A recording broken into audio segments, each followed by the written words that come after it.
We still have till 8 until the Final Fantasy one kicks in, but oh yeah, we need to fix this camera here. We still have till 8 until. Oh no! Oh no no! Oh whoops whoops! There we go. Good old fashioned camera's kind of tilted. We got to work that out.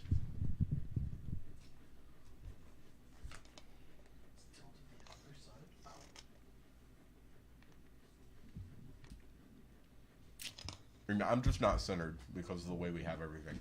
No, but the camera's slightly off too. Yeah, I know.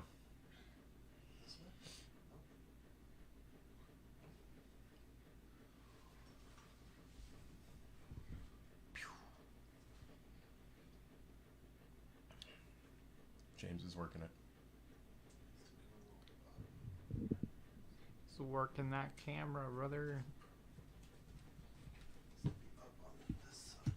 Hey, James, I think you just... Okay.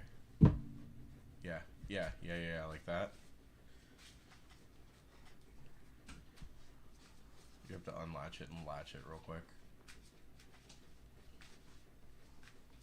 I think it's fine. This is where James would sit if he was here. If I was here. Be like, this is where I would keep my trophies if I had any. Dinkelberg. That's me every day. I don't. Hey, so You want to do this we'll just kind of go through it while we have a little bit of time before the actual podcast starts. To anybody who is watching, hello. If nobody's here and you're watching this later, hello again. So there's been this whole big issue going on with the Universes card game recently as of us talking about this today on March 14th. It's been about, a 1 to 2 day, maybe a 1 day issue from the 13th to the 14th with a well-known and previously respected player getting banned. And then, I don't know what I'm holding at. And then a bunch of people being mad at UVS Games for not explaining why to the degree that they want, blah, blah, blah. So here's the real question, which can start flame wars maybe or not. I don't really care enough, but I think it's fun to talk about. How beholden, how transparent does a TCG company need to be when it comes to the exact reason somebody was banned? I don't think they have to tell anything.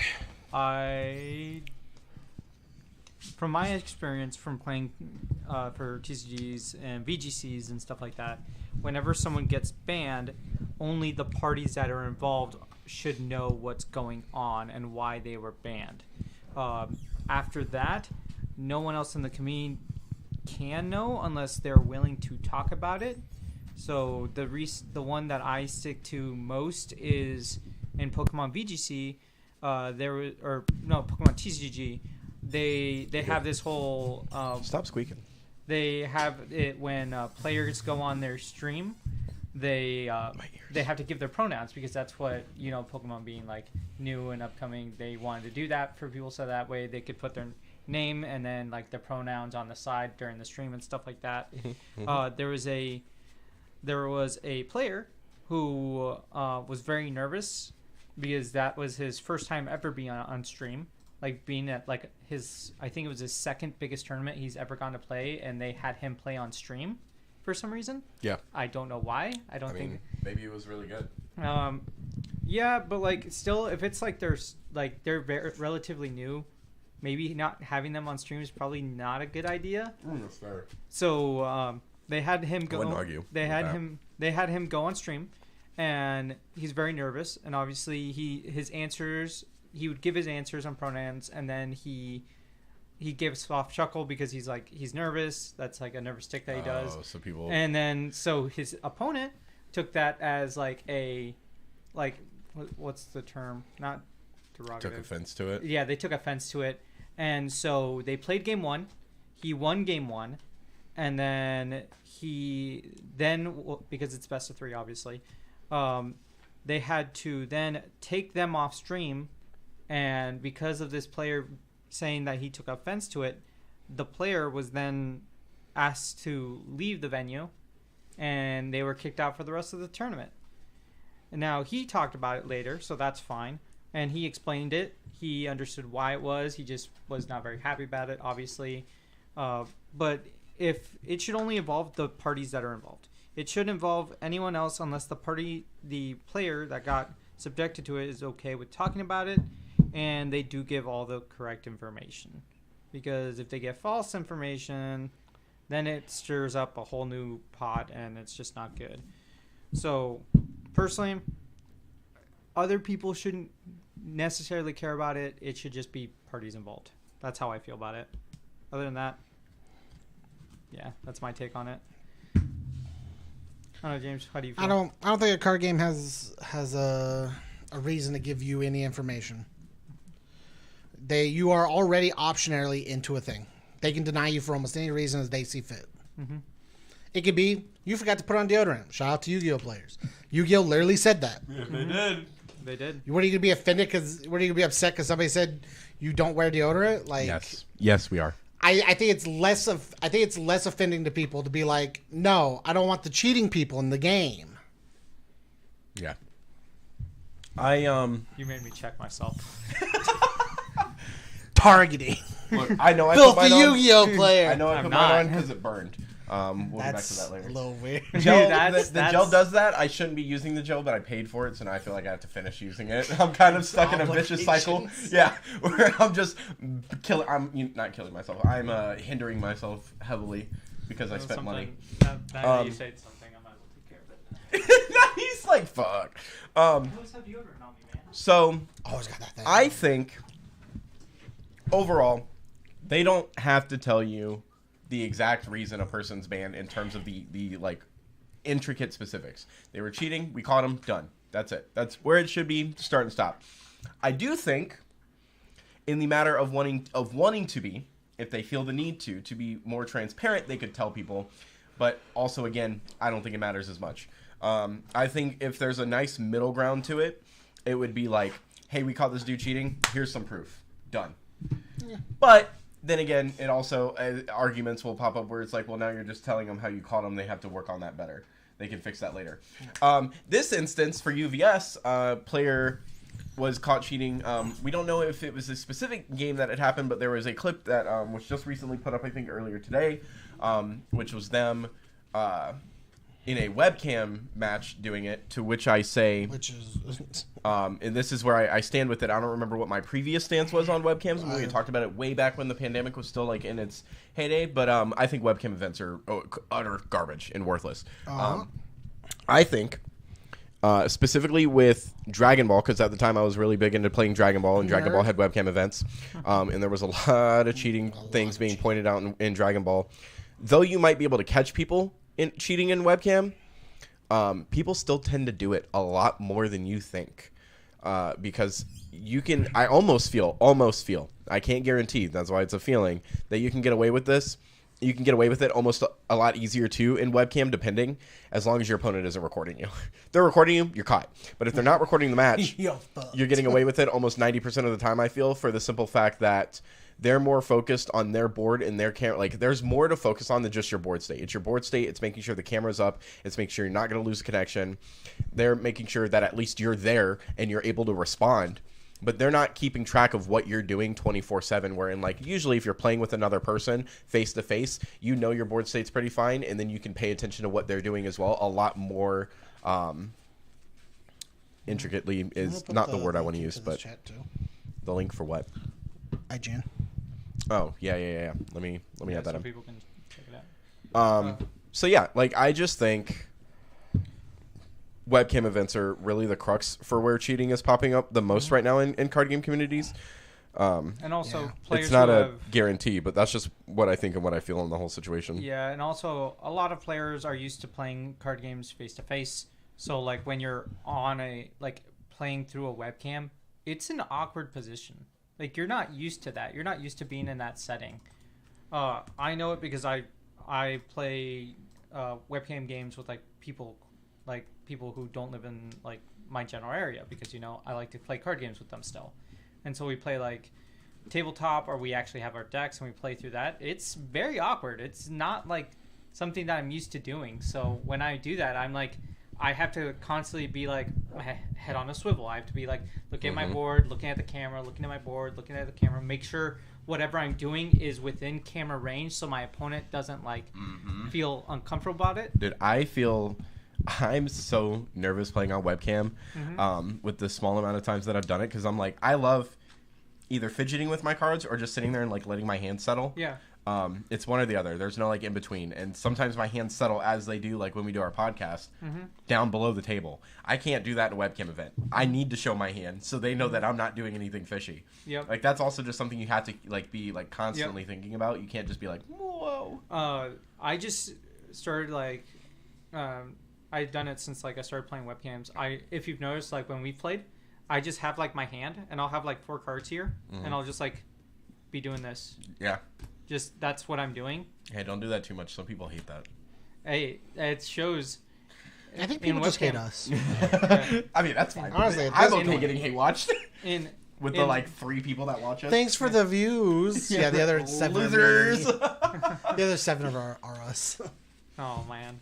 So yeah, that kind of wraps up that whole thing. I guess generally, they don't have to be super open. They can just kind of explain the gist of it, or just be like, hey, this dude's banned. And if people are curious, they should just go talk to the person. Period. I think that's where it should just end at. People don't have to go out of their minds for it. It's 7:58. I'm okay to just start 2 minutes early. Oh, so we were good not to start earlier, but now because it's 2 like 2 minutes minutes early is away. fine. Nah, I'm done with you. Fuck He you. just gets up and walks away and comes back in like 3 minutes later. He's like, all right, we ready, guys? All right, 3, 2, 1. Hey, what's up, guys? Welcome back to TCGU University. It's me, Noah, here with James And Oliver. And we're going to be going over the second half of... Is it really a half? No. It's like the back end. Just say the second part. Second part of Opus 22 set review for Final Fantasy TCG. Hidden Hope. Hidden Hope. The hope is the rest of this will feel better than the other half. Yeah, It's there are not. only some cards. Hey, I get to gush about this card for a bit. This so I'm is okay the with reason I made you stop the last podcast. Because All right, here we go. Kicking it off. First card under Lightning. Oh, wait. Transition. Sick. Yeah, good It's going to be Ultimecia. 5 cost, 9K. DFF. That's pretty sick, actually. It's pretty neat. Cat 8 Witch. Forward. All cards in my break zone cannot be removed from the game by my opponent's summons or abilities. So if we are reading this correctly, we tell Miss Dragon no. Correct? Yes. Cool. When Ultimecia enters the field, choose 1 forward. If there are 15 or more cards in your break zone, you gain control of it. Special, pitch a copy of Ultimecia, choose a forward, and it loses 10k power until the end of turn. Yeah, so here's the thing, right? I like when cards do not standard stuff. And in my opinion, not standard stuff... I'm going to keep moving this mic. I'm so sorry. Not standard stuff entails, I'm going to steal your dude. Now... Or I'm going to mill your This neck. is the cheapest way and most effective way of stealing somebody's dude, no matter the cost. For instance, also gum. Somebody complained about it. Fair enough. It's gone. For instance, Was that the joke? that was the joke, was kicking the gum off. Dang. That way, Honestly- if I edit this whole thing and I really get into it, it zooms in as I swipe it, because it's really funny to do stupid shit like that. Yeah. Honestly, before we even started, I was going to just make a comment about gum and just be like, hey, I don't care. I'll chew gum if I want, He's losers. just in the mic the whole time. We have to mute him. You could do like you do like a big flash and do the Super Brothers like elimination noise. Oh, God. If you remind really me want to tomorrow. go in depth. That'd be really funny. No, It's Smash Bros, by the way, not Super Brothers. it's Super Smash Super Brothers. Smash Bros. Guys. Super Brothers is weird. Super Brothers. You play Smash. Okay. That's the We're off track, okay? So, continuing. So, Ultimecia says that as long as you have 15 cards in Break Zone, if you're playing with the new Cat 8 support, you're milling your deck pretty quickly anyways.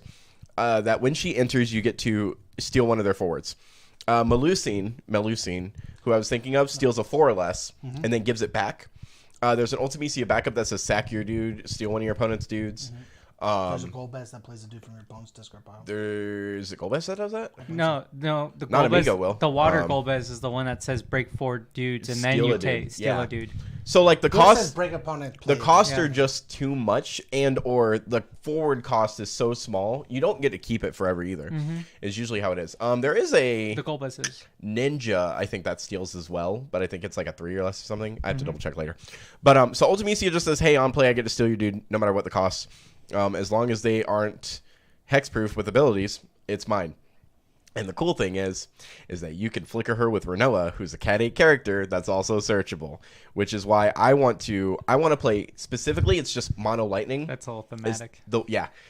Specifically, it's mono lightning is the way it's going to be built and played, and then Sid Kramer will just be there to splash in for my ice for Renoa or Squall, because I think Squall playing Renoa and having Ultimisia on board is really funny. So we can hit those things. So yeah, I think this card's super cool. I don't think this card's a 5. I think this card's like a 3. I think this card is a 4, only because it's not hard to obtain her ETB. And her special, honestly, isn't terrible. No. Like, if I have Dark Ultimisia in my hand, this is better than Dark Ultimisia special for 1 extra CP. I'd neg 10 a dude instead of neg 9. Oh, wait. I think Dark neg 9's a board. Ooh, I have to double check that now. Somebody should double check me on that. I'm going to double check right now. Appreciate it. James, you're always getting my back. I don't because Either I'm she lazy. neg 9's two or 3 dudes, or she just negs 9 the board, I think is what it is. Which one? The dark one? The dark one, the 4 CP. All dudes lose 8k. Oh, loses 8. Gross. All forwards lose But you also have to Yep. pay, what, 3? Pay 3 and tap. I like this one better still. Just Yeah. ditch it. Yeah, I'll block. Ditch a copy. Neg that dude by 10 still. Seems real good. So technically, can you play your own X death and then just tell your opponent their discard piles like away? No.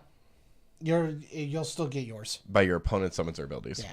Oh god. Yeah. I can read. So if you play your X Death, You're it still a goes card away. game. You play card games. We I'll understand. move this over to you guys. I give it a 4, just I'm because giving it a I think 3. is she's a legend. yes. I think she's really cool. I'm not saying she's I don't not. think she's worthy of being a legend personally, which is why I'm giving her a 4 as well. Like, I want to make her a 5, but I want to play test with her first and see how I wanna often see I can get her ability or off. how gross it really is. Yeah, like what cards that are being played that you Are, take like, that matter. really worth it. Yeah. Yeah. I want to give it a 3, but if I ever get copies of the card, I'll build a deck that just the goal is to just steal all my opponent's stuff. Yeah. At any point. Water. Mr. Steal Your Deck becomes so much funner. It becomes a different version of It Mr. becomes Steal Your Deck. a 4-color deck instead of a 3-color deck that is right now. Because the 3 colors you're playing is fire, wind, water. Because you're playing. You also could just put this card in and play the 4 CP Adia that says crack it, play a witch from your break zone. And you just play this. But that's also lightning, I think. It is lightning. Yeah. You just have to play lightning. Well, yeah, sure. But instead of actually needing to ever fully pay this card, you Oh, just yeah. crack Adia and go in. Or Griever, That also. who's also Cat 8. Oh, trust me, I know. I was looking at it and I almost put a Dia into the Marv deck. And then I was like, well, and like I said, in like just 2 weeks, we're going to get the whole set. I'm going to replace those ideas with the new ones. I'd rather not start playtesting this one and like it and feel torn between choosing to play it or play the new one. 'Cause I think the new one's better. The new one is definitely for better. my deck. But like, Especially in your deck, because the new one gives you almost a constant form of removal with how and big your still guys searches, are. yep. Yeah. I still think I might play like one of this because, I mean, I easily get 15 in my discard pile. Stealing a dude is really cool. And stealing a dude's really neat. And the second she comes, she does the same thing that Lina does when she comes down, where she goes, "Haha, I get to do my cool thing, and you can't stop me." Because if I'm reading Ultimisia correctly, when she enters, choose a forward. Period. Yes. Then, if there are 15 or more cards in your break zone, you gain control of it. So what it would be when she enters, choose, and your opponent can interject there and misdragon you. Yes. Your choice is made. You don't have the cards. It fizzles. But she says, misdragon can't do shit. And it's a static. Well, here's the other thing.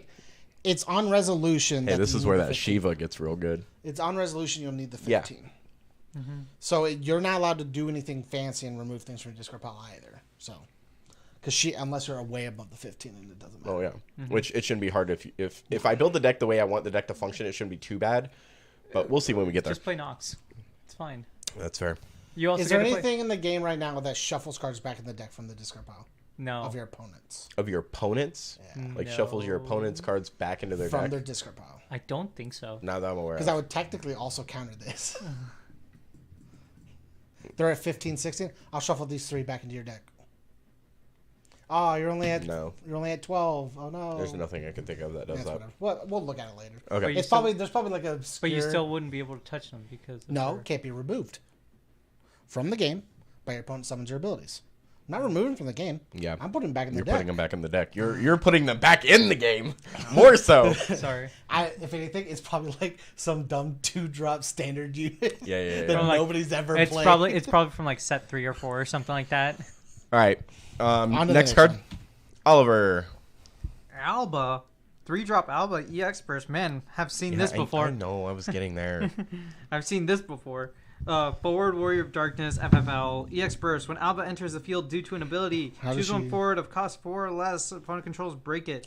When Alba enters the field, choose one drop Warrior of Darkness forward. It gains haste until the end of the turn. Man, is this card cool when you use Soul to just put her on the board and just break something for a crystal. When she enters, do an ability. That's Yeah. all that matters. Yeah.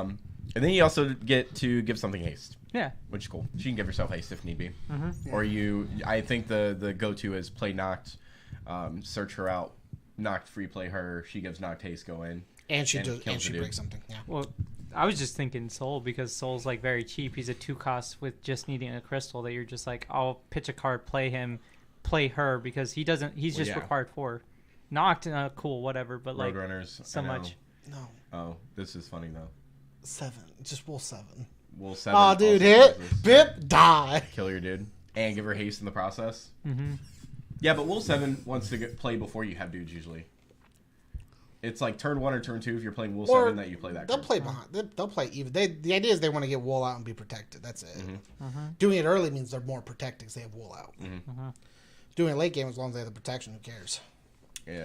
It's just another target that just says, kill that dude, has haste, swings. She's a 4 in my opinion because there's so many ways to cheat forwards out in this game now that like Sassel can do it. yeah. Here's the thing. She's an Alba that has haste, and I think haste on things is disgusting. Well, yeah, that's fair. But it also requires you to play She's not other any Warrior of better Darkness. than Alba that gets rid you of don't have to cards. play, But you don't have to play other Warrior of Darkness. no, You don't have to. By herself, she functions. She's fine. just a 3. She's a 3K with haste that is a 7K. She's a solid EX That if first you because she play kills a otherwise. 4 and a 4 less. You mean she's a 3-drop 7K with haste? The only issue? She said a 3K. Yeah, same thing. The only issue is you're not allowed to hard cast her because you're not getting the full value. Yeah, Unless you really want the haste. haste. That's it. Yeah. which sometimes just In the most haste is- situations, Irvine's probably just better. But Yes. she does have a cool EX burst that also just blows up a dude. Yeah. Oh, it's only That's- because you can't cast her. I don't want to give her any Arnea. higher because I put her at like a 3.5 because of that. I'm putting her at a 3. If she'd be a 4 if it didn't was... feel so bad to cast her, Yep. she'd be a 4, in my opinion. Well, I just like her because she's also another like Arnea where like Arnea is a haste first strike. She's a haster, and now there's multiple EX bursts that just break dudes. I mean, yeah. So but you've got those- Arnea. I'd still The issue actually with give Arnea Arnea a 3. is because the thing that I makes just Arnea think as in good is index. Arnea has the ability to break on enter via casting her still, Yeah, that too. I'd still give Arnea and she a can 3. hit 2 things depending on her damage I'm level. saying I'm not saying she's bad. I'm just seeing the decks and her potential to just go into these decks and just like there's gonna be a deck that's just gonna be minor. That's Sneak gonna be like Roadrunners. it's gonna be like Earth Lightning, and it's gonna be all the Earth dudes that say they break a dude I was or thinking- get rid of stuff, and then I was thinking Wind Lightning. Cecil, play Alba. Break a dude. Give haste. I have a cool protection on it. well, I'm saying because you can also play like Sonon as a back attack, Mm-hmm. and then you're doing that, and that's shenanigans, so it's like very mean. You should play this in your Renoa deck you're planning on building. I'll flicker this. How am I playing her? The flicker is cool, but Enters how am the I getting? field. Yes, I get that, but how am I Oh, the first time? the first time? Because the double is nice. Don't get me cool. wrong. Double is But how am I cool. getting her out the first time for like nothing under lightning? There's not a bunch of ways for 3 costs like that. Zonde. Okay, that's funny. That's too expensive. You It know says you know kill what, 2 You know what dudes. helps deter? Says kill dudes. You know what helps deter the cost of Zonde sometimes in the deck that I currently have What you can play and what your opponent has is on. that I can play Yizmat and restand all my shit, so Zonde doesn't feel bad. Okay, that's what deters the cost of Zonde. We'll move to the next one. Her full art looks cute. James. Hell go. yeah. Adia. 5-drop witch, cat 8, forward. When Adia enters the field, you search for a category 8 forward and add it to your hand. Put the top 2 cards of your deck into the break zone. Choose 1 forward. It loses 4K until the end of the turn. If you have 10 or more cards, if there are 10 or more cards in your break zone, it loses 8 instead. You can only use the ability in your turn and only once per turn. Card's a solid 4. Be a 5. I actually say 5 if it was in the X burst. Yeah, 4 is really 5 good. if she was in EX. That's She's a solid 5/8K. I like the fact that she searches, so she realistically costs 3. She searches. quote, unquote. She's searchable, playable off Griever. She's a witch. She's also your main engine for mill. Yeah, she's. I mean, for that cat 8 deck. Yeah. For milling your I'm deck. thinking more of she's just your like main my engine. my deck in my brain. Well, I mean, for your deck, she's not bad either, though, because you go, cool, I'll mill 2, neg 4, dude. Oh, sorry, if there's 10 in there, I've I'll been just playing kill a dude. dudes. Negate. Yeah, Dude. easy. This one, you could play the lightning. That also pay 1, mills the top 2 cards, and you can just start putting yourself into that. You could, position. I mean, realistically, if you're playing water plus this, you can play the lightning that says player from break zone. Yeah. You know what's really dumb? It'll never be a functional play you'll ever make. I'm listening. I'll play Adia. My opponent goes, I'm going to Amaterasu. Cool. I'll destroy my own dude. Mill 2, choose 1 forward, yeah. It'll On the stack, I'll never- mill 2, neg her 4. Negative 8 if you have the dudes. Yeah. But this doesn't work the same way it does in other games where if the dude's not on board, it doesn't get negated. The ability will still get negated by how much sucks. That's Never mind. fine. No, well, then at that point, why are you doing it? Why are you killing your own dude? It's going to die anyways. It's an AK. Yeah, but why would... Oh, if you want the mill, I guess. Yeah. mill. I was thinking more to protect my dude, and then my brain went, haha, that's not how this game works, haha. It's not negative. I say Adia's. Adia's. I say Adia's a 4, actually. Not 4. Generically, she's good because she has solid removal. If she was an EX burst, it'd be cooler. And her ability to search for a card, essentially replacing part of her cost, is really nice. Yeah. I Oh, think here, she's wait, sick. 1 sec. I gotta go back. What? I have to go back to a meme from last week. What? They don't look that big from this angle. They're covered by words. Yeah. Next card. Oh, dude, you got the one you wanted. 3 You CP planned Odin. this, didn't you? 3 CP Odin. Summon Cat 7. Choose a forward or monster of 3 or 4. Break it. If the CP paid to cast Odin was produced by backups, you also draw 1 card. I do wish It was that we had. restricted. No, I'm fine with that. Honestly, that's not a problem. What I really wish we had was something that functions with Odins that isn't just lightning. Lightning is the only character in this game that functions off of having multiple Odins in your deck. That's funny. And I mean, it's thematic, It's right? It's but very thematic. I want. Something You haven't else played that a Final does it, right? Fantasy. Shut up. What? You can't nod your head. You haven't played a Final Fantasy. Shut up. That's just my biggest issue. Because at this point, I'd be playing a deck of 9 Odins. If that is the case, this is a maybe because the other one does just draw at 5. What if it was and just an drawing at Odin 5 is that fine. did things with Odins? I guess I don't know the plots of Final Fantasies. It's I know I could do There's Shiva. no Odin that does things with Shiva. Odin. Here's the funny thing. So you can know in perspective, Lightning gets her Odin, and her Odin gets a bunch of different powers. It just gets stronger. So that's the But only. why does that's Shiva the- get Shiva? Oh, why does Snow get Shiva? No, why does Shiva get Shiva? Because there's so many Shivas throughout the games, and they're all different. Odin's not really different. He's still a Well, guy why on a does horse. Shiva play with Shiva? That's what I mean. Why does the one Shiva play with Shiva? Because set 1 they wanted to be thematic, and so they just did it like that. They're just hey, we printed 3 Shivas. What if it's funny if we made I a was talking Shiva about the that new works ones. with One them? from 17, 18? Yeah. No, I understand. There's also another one that plays with Shivas. Why can't we get an Odin that does the same thing? Because all Odins aren't cheap. Like Shivas, there's a bunch of Shivas that are super cheap. So Yeah. it's There's some cheap thematically. You got a that lightning that says pitch Odin to do, I think it's break a dude. And break lightning, yeah, and break lightning. and then you play a Cat 13, Yeah. See? Seems pretty cool to me. or you have the lightning that says remove 2 Odins and But break a that's dude a by tapping lightning. her. But that's because thematically lightning Yeah, does that. thematically, that Yeah, is but I'm saying you lightning, get like that's summon. how you spend your big ones. But the issue is they're No, not good enough. no. To be Sounds. and to be fair, Don't you dare say a skill issue because it's not a skill issue; it's And a card issue. Sounds like you could probably figure it out. And Sounds to like be a fair, skill issue. I may James, be wrong. trust me, I'm dumb enough and hard-headed enough to try and figure it out. Okay, I could. Here's my biggest issue right now, is that Ramu exists. Yeah. The cool 5 CP Ramu that says when things ping. Yeah. Ramu Raiden. Yeah. Here's But the coolest combo is Ramu Raiden. Or Ramu Ramu, because Ramu says ping 2 dudes. Odin's nothing but straight breaking.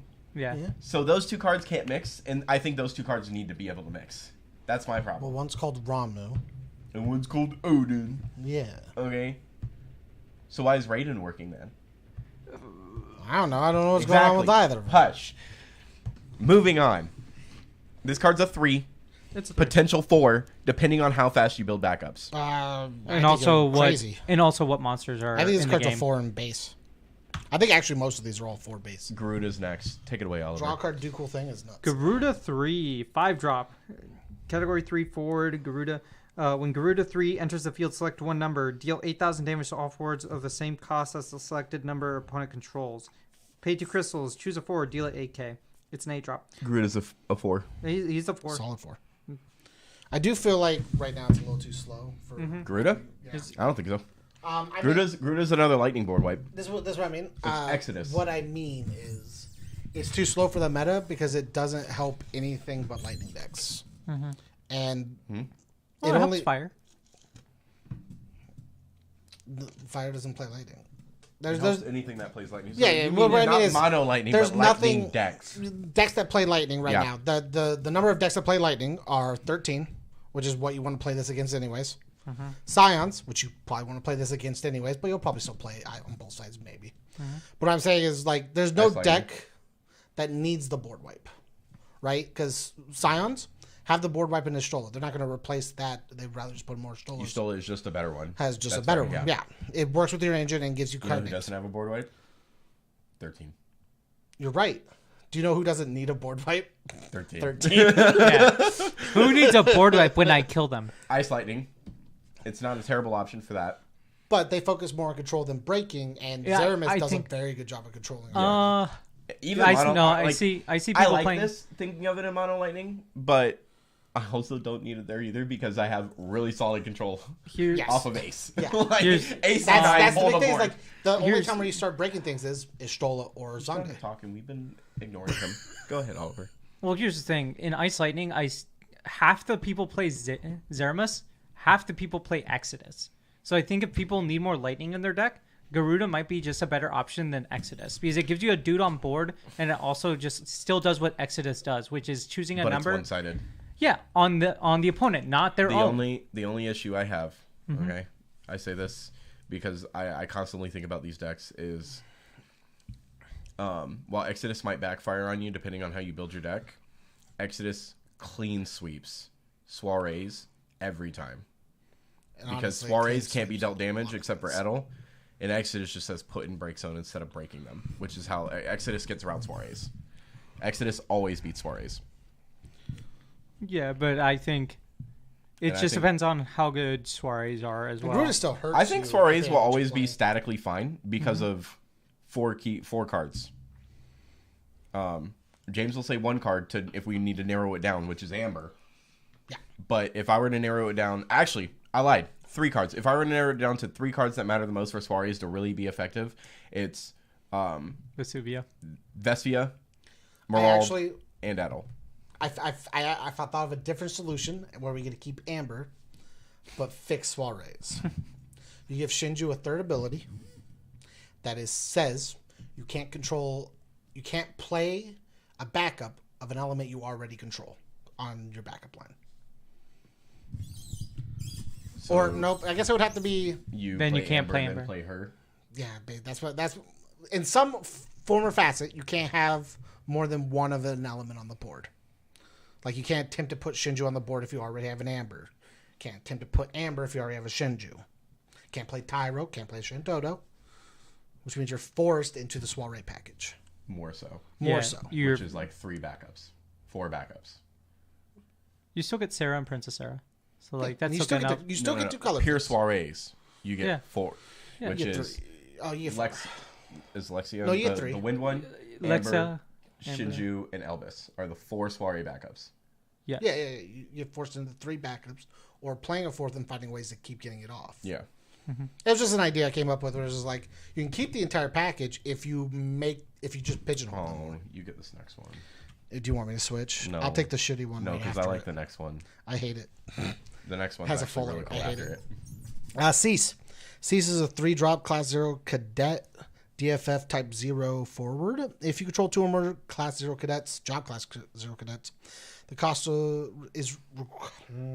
required to cast Cease is reduced by 2. Did I fuck it up too much? It was just funny. When Cease enters the field, choose one forward. If its cost is equal to or less than the number of job Class 0 cadets you control, break it. I think this card is disgusting. Yeah, I put Cease. Okay, statically. Is it Cease without or Sice? I say Cease. Okay. I've heard it 'cause both ways, so Well, that's why I'm just like I'm confused when they It's said with the Cease. card thing that they have. I believe Ace, it's just 9. Spanish. I believe all the numbers are deck of cards. No. It's almost like it's almost. It's I think it's Latin. My form bad. of Let me. Latin. It is a Latin it's descended Latin- language. Yeah. Like everything. No. Like Technically, most. he's technically right. Most of the modern world. He's technically right, but like we're saying, Yeah. Robert, yeah, Whatever. so Just like Spanish, Italian. yeah. So the They're all coolest very thing, close. about this card, this card base value is like a 2. Without Actually- without any Cat 0 support or Type 0 cadet support, it's like a 2. Oh, I think honestly, it's a 1 without cadet support. Yeah. Let's be honest. Yeah, She's a it doesn't do 3.7K. anything. She's Base by balanced. itself in any Class 0 cadet, it's a 3. It's a very good card. It's very strong. In any deck that it basically any Type 0 cadet deck, she jumps 4. So hard. Base 4. No. The only issue that she's not a 5 is that you have to get her off board to use her again. She's a bomb. That's her goal. She comes on and you go, hey, I And control 6 dudes. Boom. and to be able to use her the most efficiently, she has to be the 3rd dude you played on board. Do you know what I wish they would? one cost? Do you know what I think they should start doing? Hmm. Is forwards, not just saying Class 0. Why forwards? Because she's a 1-drop with just 2 backups. That's fine. I don't think so. I do. That's how. How many Class 0 backups are there under Lightning? I'll answer that. I think it's 3. 1. I think there's 3. There's 1 cadet backup. That's Trey. What are the other 2 for you? I don't Cater's know. fire. Or Machina's fire. Shitty. I don't know. Rem's I've fire. never looked at 'em. Deuce's fire. Or- 7 is fire. Rem is wind, bro. Sorry, yeah. Rem is wind. Rem is Look it wind. up right now. There's 2 Rems. FFTCG right now. At least you, 3, you maybe continue 3 your Rems. rant. EX Burst one, other one that has shitty art, and then the There's 2 the, EXs. the 2 There's an EXs, EX and then ditch search. and then the Well, no, non, that's a forward. and then Never the mind. non one, which is a chibi form, which is Oh, the it one is that's just to Trey. crystal. Yeah, it is literally just Trey. It's just trying. Which also, Trey's gorgeous. Trey's gorgeous. He's the chibi art too, which is funny. Yeah. And she's the chibi art. So, That's funny. I don't know why they didn't make the ace the chibi art, because they did with the queen and the 9. I kind of like the ace not having the chibi art. I guess. He is the main protagonist, so like he does get that like cool shtick. I don't think Ace is the main protagonist. I say Ace is like the main. He's the figurehead of the cadets, but he's not the main protagonist. He's Isn't the definitely main protagonist? It's not Ace. It's what's the other one? 9. Machina. Oh, Machina's the main protagonist. Machina and Rem are what the story revolves around the Oh. most, because Machina and Rem come into the Because 9 and Ace are the ones that are with getting the the class good. already. The good. Yeah, they Yeah, get yeah. the good cards. Yeah. Cease is like kind of working that. I mean, there's like what 2 Ceases right now, and both are solid, but this one is, in my opinion, cheaper and better. This I one think the bomb is fits. just better. This one fits better in both styles of the deck that we've seen, which is hard aggro and control. Mm-hmm. Both fit perfectly well. She's an easy to play. She breaks dudes off on play, so she dies. You can jump block with her, play another one. You don't feel bad about it. I think that's the reason why you want to keep the size. Mm-hmm. You don't use her to attack. You just use her to block because you're just like, oh, when you play a dude, all right, cool. I'll use her to chump block. I'll find a way to play her again. You do the jump blocking because you also can Want to just play another? that, and if you want, you can just what is it? No, it's the dragoon that I can't think of the name of. Ricard. I'll give it first strike. Mm-hmm. Yep. Give myself. Right? Yeah. Yeah. Could be better. Next card, Cypher, who also has a full This art. set could be better. What? Nothing. Say it again. This set could be better. Okay, James. It's better than Rebellion's Call. No, Rebellion's Call has some It's really more good. thematic than Rebellion's Call. No, because there's no 'cause hope in this I set. don't know which. I don't know what part of this set's hidden hope. Yeah.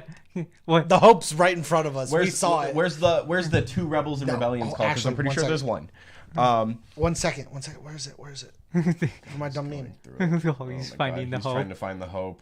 It's the hope. Hidden hope is It's the wool. We already talked about it. All right. I found the hidden hope. Cypher, 3-drop, 7K, Cat 8, Seed Cadet. Seed Candidate, which is actually really cool because usually he's a disciplinary committee member. When we get to it, you have to pop that thing so they know the joke we're talking about. God. When Cypher enters the post. field, you may put the top 2 cards of your deck into the break zone. When you do so, choose 1 Cat 8 forward other than card named Cypher in your break zone, add it to your hand. When Cypher attacks, choose a forward the opponent controls. If there are 10 or more cards in your break zone, break it. It's really cool. I think Cypher's a 4. I also think he's a 4. He adds a dude and breaks a dude. He recurs a dude, and he breaks a dude. And when we get to the other cards, just base backup Raijin will give this guy haste, so you can immediately go. Selfie can give him haste as well, so you can immediately put him down and go, "Hey, my Cypher has haste. I'll swing. If there's 10 more cards, I'll break a dude, and I just got a recur card." I think we're gonna really see an ice, fire, lightning seed candidate deck. I just think that's too. There's enough support for it, so I think it's fine. I honestly think. I think the backups is the issue that you're gonna run into. Is No, you don't play Cat 8 backups. You play. Well, other you play stuff. Sid Kramer for sure, but I like think under those 3 colors, I think your backups clash too much. No, you just play the Type O stuff. I honestly. There's no ice type. Are you talking about? Oh, never mind. I see. Yeah. You just play type O. Agidos. The You play Agidos? Agido Cadets, and then you can also play like Monoblanc to go It find won't Hardy. matter. You're gonna It see still feels like you're too slow. You're gonna see it in main deck Ice Lightning already. What, this? Yeah. This stuff. Yeah. It's gonna be a base Ice Lightning. It's along cool. with everything else everyone's already. He also does just say he also mills 2 on enter, which I think is cool. Yeah. Because that will facilitate 2 other cards where this is the light sworn deck, quote unquote. 4. Next one. Sorry, Oliver. 1. You can skip it. We don't have to steal We're back. Oliver's turn. For it. We're back again, huh? We're back again. Give me the shitty cards. We can skip it. We don't have One to drop count it for it. Selkie. It's 1. the one that looks at It's the a top. 1. It looks at the top. It is literally It's got just a full draft. art. It's draft fodder. I'm kidding. It doesn't. Next one. Diane. Nah. This has a full art, and I'm upset about it. I'm actually not like. It looks nice. It has nice art. The art feels unfinished almost. I see what you mean, but I still like it. So continue. I mean, they're still nice. I'm giving it to Oliver. I'm not. You can't mess up the balance. We all had bad cards. No, I'm not. I'm not counting these. We all did them. I'm not like giving away my turn. I'm letting him just. I don't know take what you his mean. real turn. I've done 3 of them. They've actually landed every Have single they time. all landed on him? Oh, yikes. Yeah, I've just I been think I already taking them. had 2 of them, and I had 1. I've had 3. Have you had all 3? I've had fire, wind, and I I believe had it was ice. earth. I had ice. Yeah, So, I had fire, wind, He had earth. the other 3. Wow, am I dodging them? Yes. Here, you read this one, and I'm we'll not skip reading your this. turn. No! I'm just gonna let him. All right, go ahead, Oliver. It's a 3-drop Diana forward, Warrior of Darkness FFL. When Diana enters the field due to an ability, draw a card, duel 1 active Job Warrior of Darkness, choose 1 forward, duel it. 3. I kind of want to say 2. It kind of feels She's 2 a because dull for dull, I understand, which but is fine. Not really. Because you know who else is a dull for dull? Lilithette. Lilithette has extra shit as well, trust me. But like just a tap for a tap is fine. Because she can tap herself. 2. I could even go down to a 1. The only reason is worth it is like it's the lightning, and if you have a way of like playing dudes for free, you draw. But like there's so many other ways. There's so many other cards that you probably already play that just naturally dull dudes. And you don't have to dull a dude yourself to do it. Well, sure. Ace is the best example in lightning, or Fury on an offensive you have turn. multiple monsters. Just say at the beginning of attack phase, dull a dude. You have 1 monster that says that in lightning. I think there's in lightning. Spectral Keeper. Spectral Keeper. Yeah. You have Spectral Keeper. There's some of the WAF. There's a couple WAF cards that do it.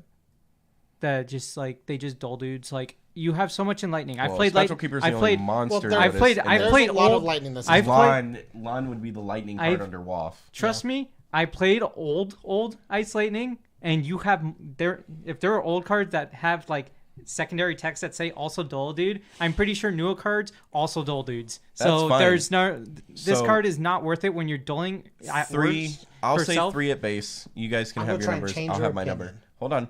I'll say 3 at base. If you play her in not just mono lightning, there's a good chunk of different ways to bring her out, especially if you play under Winterfire. So she gets that draw. Now, if you want, she says dull and active Job Warrior Darkness, choose 4 dull it. So that includes herself, which means she's a 1-for-1 trade on dulling, which is fine. Usable on any turn, which I think is important. Plus, it's a choice. So I can dull her to choose to dull something I don't want to have to deal with, something important. Which sometimes that matters because sometimes people only have like one good power forward they put on board that if you keep it down slows their game plan down tremendously. Go ahead, James. Change my mind. I was gonna say you have to play it off an ability, but you kind of skipped over that and still made it a 3. Yeah. In Mono Lightning, she's not. In Warriors of Darkness, she's a solid 3 to 4.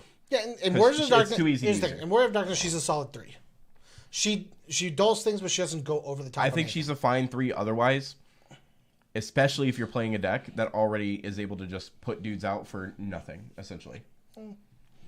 Because you have Soul Under Fire, you have Cecil Under Wind, Underwater you have Lena. Have options. I'm just saying, by herself, she's not going to do anything. By herself, if you're paying 3, she's but I can't put her lower in my opinion because I don't view her as pack fodder. I also don't view her as pack fodder. That's why I can't do a 2 or 1 personally because I think 2 or 1s are reserved for pack fodder. I'm down for that. I would say pack fodder are bad cards. I just fucking changed his mind. I say pack fodder is 1s. Pack fodder to me is 1s. Like, there's no reason to, like, pack fodder I see... not pack fodder. I think 1s are just unplayable almost in anything. I think they're just pack fodder at that point. Like those 1-drops we joked about Sid. Oh, keep going. We joked about Sid being able to play them. Sid is not a viable reason to make that card any better than a 1. No. That's why it makes that card 2 CP. Pack fodder I would see is 2s. I'm down with that. Because there are cards that are playable, but you're most likely just never going to touch them. Like a bunch of the standard units and the samurais and the weird samurais and whatnot. Stuff like that. I could get that. So I'm down to make it a 3. I'm not happy about it, but I'll allow it. I'm not. Thanks, I'm not changing. I'm glad that you tried to change my mind and I ended up changing yours. Oh, Nope. There's the fuller. Next one. I'm not changing my mind. It's 2. Also has a fuller. Yes, I know, James. It's an ugly fuller. I don't. Do you see what it is? Because No. here, so when you look at the normal one, it's really hard to tell. This is a helmet. I've kind of thought And that, that's but the breastplate building down. It's a judge from Cat 12. I figure. Well, I mean, it says Cat 12 card. Ooh. I don't know why I would want to play Lightning, but It searches for Pinello or Elise or Kites. Yeah. I'm just giving you options, brother. Whose turn is it? Is it mine or yours? Technically, it would be mine because you skipped your thing. Drace. You don't want the next one anyways. 3 CP backup, Cat 12. Judge, when Drace enters the field, you can search for 1 forward of cost 2 or less and add it to your hand. Oh, dude, I found the 1 forward. I think he's okay. I don't think he's super good. I don't think he's super bad. I think he's like in the middle. He's like borderline 2, but he's a 3 right now. Just because there's a good chunk of 2-drop forwards. There's a bunch of cool 2-drops. So like it's not terrible. Yeah. Yeah, that's where I stand with it. I don't really have too much to say on it. Another card that, in my opinion, did not need a fuller. Next one. Ninja. Go ahead, Oliver. That's my turn, but okay. You skipped your turn for Oliver. Oh. That's why I didn't told you. skip my turn. You did. I let him not lose his turn. He didn't lose a turn. He did. No, he just had got the a 1 bad drop. card. Go ahead, Oliver. Essentially lost his turn. 2 drop ninja multiplayable forward standard unit Cat 5 haste. If you control 2 or more job standard units backups, ninja gets 4,000 power. Woo! It's about right. Woo! Sound did it. Yeah. Here's the thing: 2-drop 8K haste is pretty cool. 2. It is pack fodder. It's a 2. It's draft pack fodder 2. If it was bad pack fodder 1, unplayable, but it's playable. Yeah, but standard unit backups are so usable. Well, there's some cool ones you can play, but you're not playing enough of them to worry about it. Like, I'm upset we don't have like some big like standard unit like big boss monster. I'm so mad we don't have a full Paladin. card. Or, Next one. I'm so happy we don't. Steal this from me. Was it Warrior of Light? Yeah, the Warrior of Light, but that's like an old card and it doesn't really matter. It's whatever. Hey man, it gives you your dudes first strike and power. 2-drop Fujin. Oh, you haven't seen the new one yet. Forward disciplinary committee member Cat 8. There are 10 or more cards in your break zone. The card name Cypher Forward. Yeah, card name Cypher Forward. And the job disciplinary committee member forward you control. Gain 2k power in first strike. When Fujin enters the field, put the top 2 cards of your deck into the break zone. And then when Fujin is put from the deck into the break zone, you may play Fujin onto your board. Nice. Lightsworn. I mean, it is really what this deck's turning into. Yeah. That's how Fujin works. Fujin alone, just as is, it's a 2. It's sort of. This hate this that it is says pack Cypher fodder by forward. itself alone. I hate that it says Cypher forward. Why? Why does it matter if it says forward? Because some of them aren't disciplinary characters and some of them are. Yeah, but I have no card. I have a problem with it saying. He's mad because it forward. doesn't say card name Cypher. Why does it say forward? It says card name Cypher forward. It doesn't. It shouldn't. I mean, fair enough. It's probably a translation thing. It doesn't need to specify that. That's it's what I'm card name asking Cypher because backups. you're gonna give can't your change Cypher this. backup 2K power and first strike. Yeah, because if you Maria it out, it has now more power. He's got a point. Yeah, because that's the reason they made this say Cypher forward. But this is a. The Cypher backup became 2 OP when it had first strike in a 10K. I feel like the word. It's like a extender, quote unquote, because it gets the mill 2 on enter, and if you milled it through the other 2 cards that we've seen currently, It does more things. she comes back in, which is cool. I mean, It's neat. she's neat, but she's not, busted. Next one, Moth Slash. Moth Slasher. Monster War Machine Cat 7. During your turn, Moth Slasher also becomes a forward with 7k power. When Moth Slasher is put from the field to the break zone, you may search for a card named Moth Slasher of cost 2 or less and play it on the field. Damage 3, Moth Slasher gains 1k power. Honestly, solid 3 at base. It refunds itself at least 2 times after the fact, and the more damage you take, it becomes an 8k instead of a 7k, which means it's viable. It's a 3-stop fucking chump blocker. Mm-hmm. That's so dumb. Well, not a blocker. Attacker. It's a very. It's only during cool- your turn that it has the. Yeah. It's a forward. Yeah, you can make it a forward in other ways. I mean, sure, like Gal, for instance. Yeah. But generally speaking, without all the extra stuff, it's only on your turn. It's a very cool 3. That's that's just pack fodder. Yeah. Technically, with Mira, It's pack 9K. fodder, but it's definitely worth being a 3. If there was a way to give your board state for 1 turn perpetual haste, this would be real funny to go swing, oh no, swing, oh no, swing, oh no, and hope that you have more, which you probably don't. Mira makes this a 9K. It's funny. Yeah, I don't really have much else on this one. You guys? I wish we had more decks that did things. Yeah. Next one. There you go. There's your Psycom. Why is he lightning? The fuck? Because Ice He's a Lightning is 3 what they're pushing. He's a 3-drop Yogg Rosh backup Psycom 13 backup. The backups other than Yogg Rosh you control cannot be chosen by your opponent's summons or abilities. Hey, he does what the water one does, basically, but costs 1 extra. Yeah. Why? It looks cool. Because He's he got has a cool full art. Yeah, I was just gonna say he's got a full art. Why? Oh, they're giving the full arts to the wrong cards, man. Fuck this card. The water one was cool enough. We don't need a lightning one too. Yeah, but they need Ice Lightning to be able to protect its backups. Like it's fucking thematic, but still, fuck that. I hate that they gave you fucking Light Swords. I love that they. I give me know. Light Swords, and I hope they keep this up. Next one. Go ahead, James. Oh yeah, You sure. took I was the going to give you Fujin. the Light Swords. You get the Wyjin. Raijin. 2-drop Disciplinary Committee member, Why, Cat Jen? 8 forward. There are 10 or more cards in your break zone. The card named Cypher forward, and the job Disciplinary Committee member forwards you control get 2k power and haste. When Raijin enters the field, put the top 2 cards of your deck into the break zone. When Raijin is put from the deck to the break zone, you can play him onto the field. From Hold the on. break zone. I'm gonna leave that up there real quick. Him and Fujin have the same entry line of text, right? Where the frick? Yeah, it's yeah, right yeah. here. The only time it would ever matter is his. I just want you to read his entry line, and read her entry line, and see where the cutoff is for the next line. When they're the exact same, right? If there are 10 or more cards It's in a 2k your break power zone, and first strike and haste. the card. Yeah, that's fine. But why does the first line have to change due to the subsequent lines? Her first line stops at name. His first line stops at card. It's the same exact first line.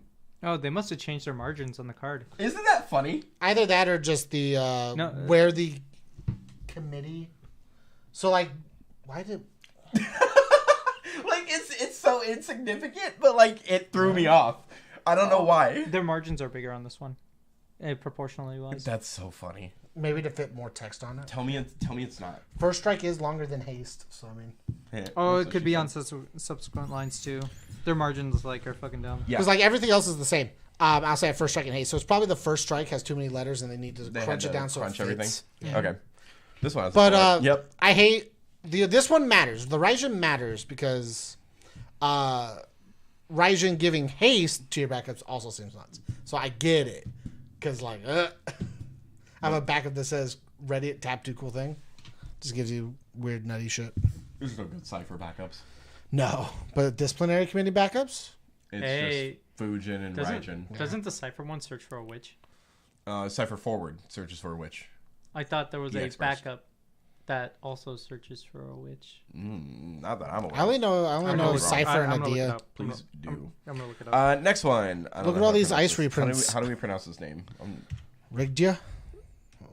You've played Cat 13. Ridgedea. Cool. Rigdia. When he enters the field, Rigby. When he enters the field, select one of the 2 following actions. Choose forward to cost 2 or less. Break it. Choose Lightning Carrier Break Zone. Add it to your hand. He's a 4-cost backup. Category 13 Psycom. So he's searchable off Jill, which is fine.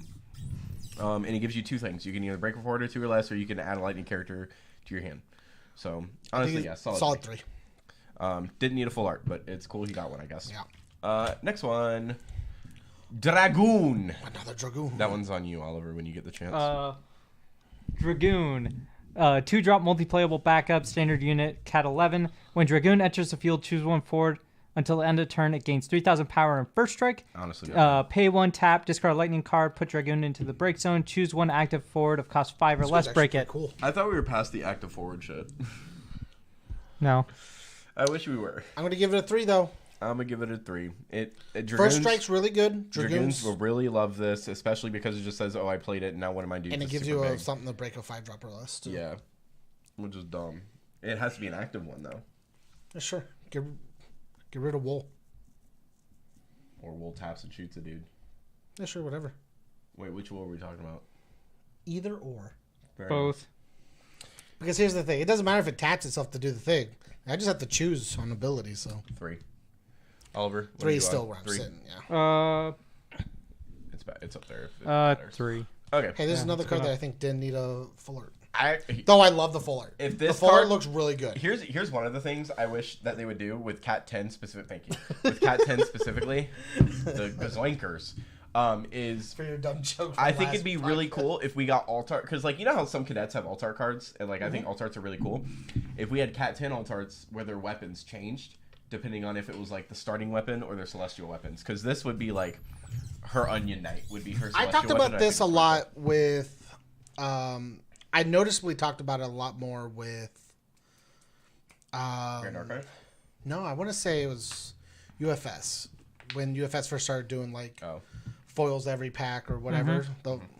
And I think this crosses over very well with Dragon Ball. Was one of the first spots where I started thinking about it, and UFS obviously started doing it. I think it would be very neat if they did separate print runs with different foils. So during set 1, during the first ed print runs, there are... Yeah, I know. We touch feet. Or was that you? No, that was like half the set... Nice talk. Half the set has first art foils that are in the case, right? They're in the boxes. They do a second run that's the unlimited playset run, where all the foils are still first ed. And all the foils are the second half of the set that didn't get foiled in the first release. Oh, so you're saying you have your first set of foils. Yep. I'm trying to make sure I understand. You're good. You have your first set of foils, which is like maybe like the first half of the set. Everything has the ability to be foiled. Split down the middle or whatever. Like there's 100 cards. 50 of them are going to be foil across all the rarities and whatnot. 50 of those foils are in set 1's or the set's the first edition release, and then the second edition, the altered, whatever you want to call it. The unlimited edition has the other 50 first ed foils in those cases. Okay. One, it gives you different full arts, gives you different foils to chase each set, gives you more foils across the sets, which makes... Plus it makes unlimited a bit more desired. It makes unlimited print runs more viable. Oh, thank you for double checking that. I appreciate it. It makes print runs... It makes reprint runs more viable. Gotcha. Because a lot of times when reprint runs get done, they're getting done either because of a short print or because they feel like the set's needed. I like the idea of why not just print the set so it's out all the time. People will still chase a set if you're able to get something they don't already have. Nobody's going to chase a set that they don't need. We haven't read this card yet. Whose turn is it? You. Hell yeah. 2-drop Lulu. Guardian Cat 10 forward. At the beginning of your attack phase during each of your turns, you may remove 2 summons from your break zone. When you do so, choose 1 forward, deal it 7k. Discard 1 summon, choose 1 forward, deal it 5k. She's a 2. solid. She is almost pack She's filler. a 2. She is almost You know garbage. why? She gets phased out by one specific card. Seymour? Braska. Oh. She's a weaker Braska. She's also a weaker Seymour. She is also a weaker Seymour. She also just dies to wool. Yeah. Braska literally says discard or summon 7k a dude. Well, And says special do cool things to like. I mean, you have to pay the wind and the water, but it's like discard or summon, pay 2 fire, pay a wind, pay water, break 2 dudes, and break deal a to point. deal a point. Yeah. Her Seymour's- 7k requires you to remove 2 summons. This is so Seymour's bad. what? Remove 3, deal 8k Seymour to something? butts. And then the other ability is remove 6, break something, and deal a damage too? No. Seymour is on play if you have 3 more summons in break zone. Break a dude. Or I think it's break a 4 cost or less, whatever. And then 6 is remove break 6, anything? tap, deal a point. Oh, okay. Yeah, which is just better. Because Why would I remove Seymour's my- a 7k. He's not swinging, so He's that's trying his to- swing. He's trying to see more. For the dumb joke you were doing earlier. Yeah. Moogle knows. Yeah, so it could be better. Zoom in on that stitching. That wraps up Lightning. Did you guys zoom in on the Moogle plush? Yes. Yeah. Gosh. That wraps up Lightning. Boop, there's the full art, by the way. Moving on to Water. Blue Mage. 2-drop Cat 11 standard unit backup. When Blue Mage enters the field, you may discard a monster. When you do so, draw 1 card. I think this like card's it. disgustingly I like this card. Tap, pay 1, pay 1 tap, discard a water card, put Blue Mage in the break zone, choose a monster 4 or less in your break zone, play it onto the field. Also really cool. The saddest part is, Out of these ones, I think Blue Mage. as cool as this card is, it's still just a 3, but it's so fucking It's still good. just a 3, for but it's what really For cool. what Water Monsters wants to do. Yes. This card's really The fucking good. replayability of your monsters is nuts. Also, this it doesn't make monsters in your hand feel bad. Yeah, it makes them cycles cycle fodder. One of the things God, I hate it so much because giving her haste is what makes the card so much better. 3-drop Quina that says, I'm just gonna discard a monster, draw a card, is really cool, but she's also cooler when she goes, tap, remove 3 monsters, bottom deck your dude. And she can't do that without haste to be efficient because she has to live that turn, and I feel like she never does. monsters. Yeah, she also needs. Well, it's not hard for her to do that. Obviously, it is. I believe it is a once per turn on her discard ability, but it does give her 2k as well, so it makes her a 9k Also, body. I think people are gonna play that Blue Mage because it also starts getting Lena more online. Mm-hmm. So like, It funnels faster. And with the anniversary kit bringing in Lenas, like everyone's gonna have Lenas. So like, people and Leviathan. So now these decks are gonna run over 10. I think you're almost to a point where instead of it being like ice, earth, you can really start to. Like with the Gout too, you could probably just If do mono water. you're almost to a point where it doesn't feel too bad. I mean, mono water for sure, but it almost doesn't feel too bad to splash in more water in like the ice earth monster list, because now you have more water. You have the ability to see more cards, and like Larcacus, for instance, has a monster in there that doesn't just require the pitch the monster to play him. You can already set it up early, so you cycle to another card or something They were similar. trying to see more butts.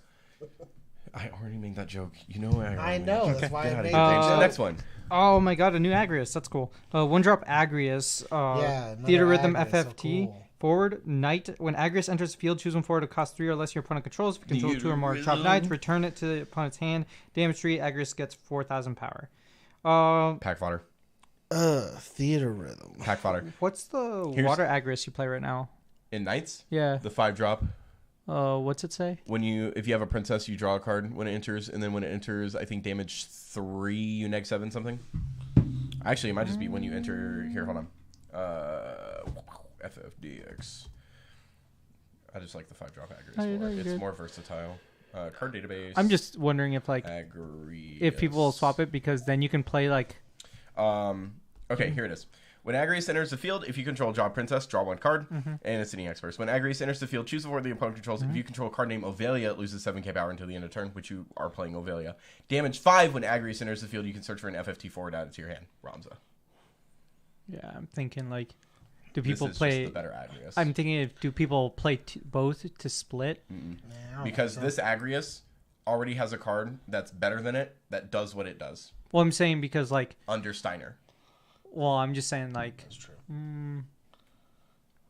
Steiner is fire water, so but what and it's a 2 cost whatever, but it literally says on enter choose a forward to cost 3 or less without needing the if you control 2 or more, bounce it back. I'm just or thinking give if something power. I'm just thinking if people like instead of playing that they play just the Ramza and then they just like value train it out where they just like put 3 knights on the board and they're just like now Ramza's online faster than like that. So that's the only thing I'm thinking. The only reason we're gonna get to the card, Yeah. I don't know if you've seen it yet, but there's a specific card where I think it won't matter because that card will just do it for you. No, I haven't seen anything of water. Oh, so sick, awesome. When we get there, it's gonna be terrific. Okay. Next one. That's the only reason I was wondering. I was Anima. Anima. I think this card's sick. Manada. Manada. I got you both. I knew where you were going. I didn't want to join in. See an anima.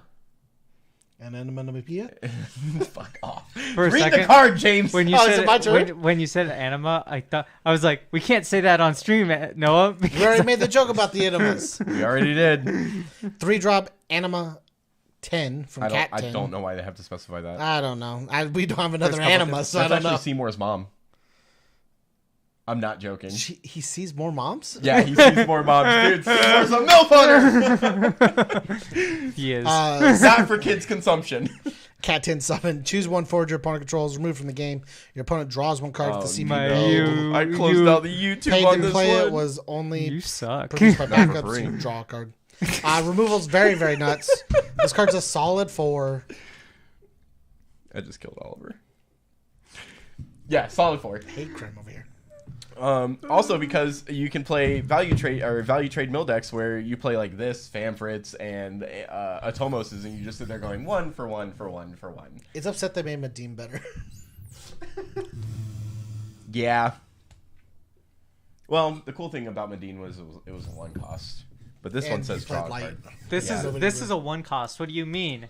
It draws you a card. Or no, it's your opponent draws a card. Your opponent draws it does a draw card. your opponent a card though too. Yeah, so you have to be careful. Mill deck. Remove your dude, draw a card. Mill deck. Steal your shit. Just remove it from the game. Just they're not allowed to have cards. Next one. This other The bomb. fodder. What? Back fodder. No. What? Back fodder. We know you're wrong. Vaughn. It's Vaughn. 2 CP DFF. Also Drives a van. cool. Shut up. Cat 12. Pirate forward. When he enters the field, choose one forward the opponent controls. If you control 3 or more, job pirate and or job Viking. Card name Viking. Yeah, sorry. Card name Viking. Appreciate it. Card name Viking forward.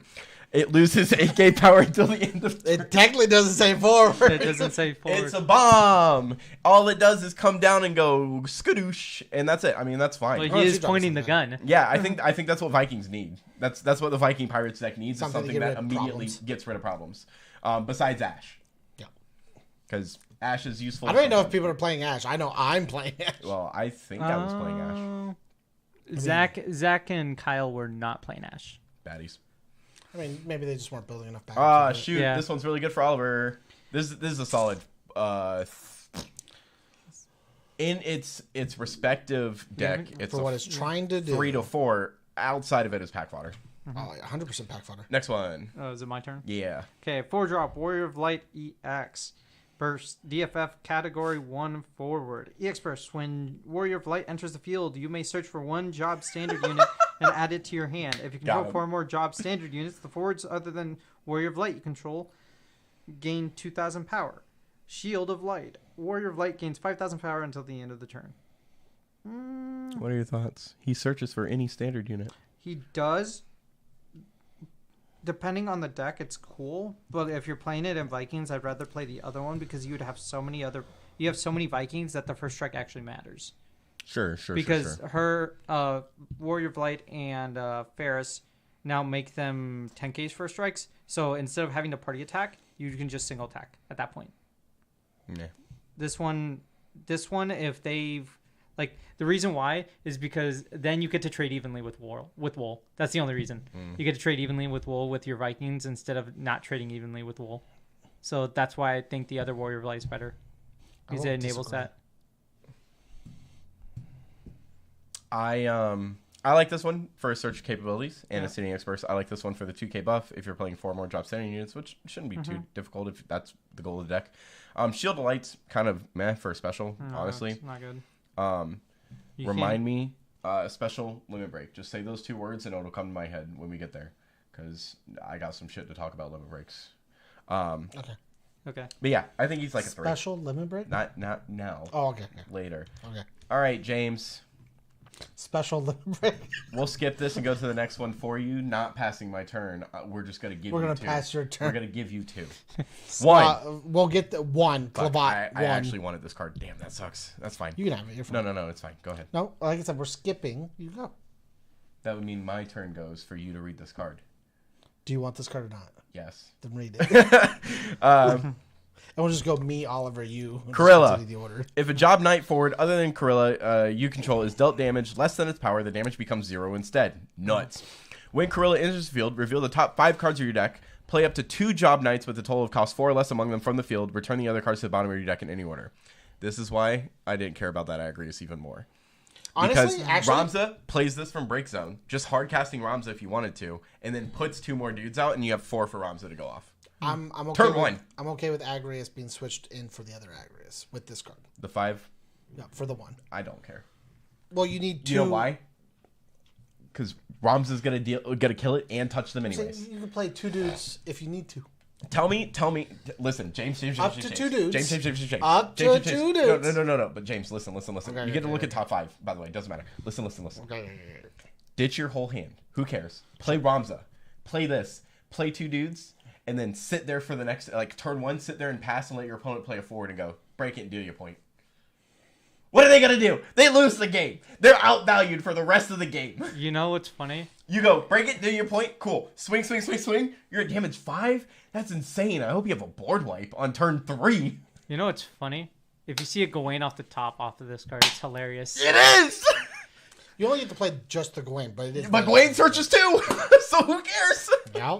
Okay. I'm just saying, I could see why you would play the other Agrius over this one. Because it means in also certain situations, you can't play plays both. Beatrix. Yeah. Yes. Which is nuts. It also plays Charlotte and the Agrius. Charlotte and the Laswell. Yeah. Like, Memes! dude, me and you are both going to build this dumb deck for no reason. I think this card's insane. I think the card's very, very strong. This card was one of the things that I wanted Knights to have was that protection from damage specifically. Because it's not easy to deal with the 7 cost card in general anyways. Yeah. And now being like, hey, I just mid-root all of my dudes, and I had 2 9Ks on board, what are you going to do? I mean, we talk about how much of a problem min-moves are. Yeah, exactly.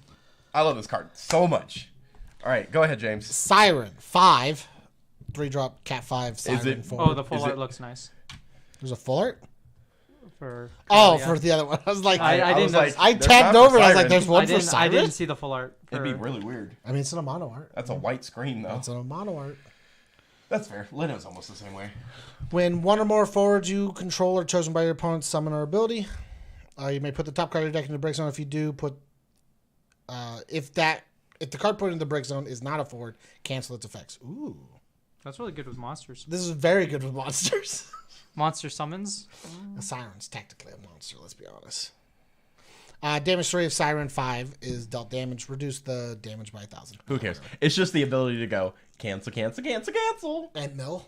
And into your Linus. Into what you want. Into basically the for your Lina. Linus. Yep. I mean, you gotta play your ratios right. So like you have a good, maybe Here, like a 70, you play what? 65-ish chance. You play 2 Sirens. I think you play 3 Lina, 3 Leviathan. 2 Leviathan. 3 because you're milling, so you're going to try and hit the most Leviathans. You can get away with 2 though. Yeah, sure. It's better to get away with 2, so you're not messing up your sirens. And then you play, 2 to 3 Quattro Queen, because you're playing a bunch of monsters. You get to play the Gao, and you get to play... I think you stop there. You just play Blue Worms. I think you can play Luso. Tonberries. I don't think you need Not Luso. Luso, Leo. I don't think you need Leo. No. Can you technically play Rem?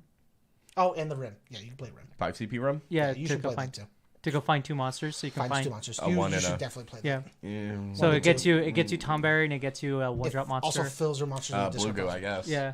Which isn't terrible because then Blue Goo can go, hey, protect a dude. Yep. You just sit there with ultimate protection. You play a fiend, Yeah. so you can stop summons. And dependingly, you also play... Actually, the fiend's kind of memey. Yeah. Ash, maybe. Because it's a free kill. Sure. Yeah. Okay.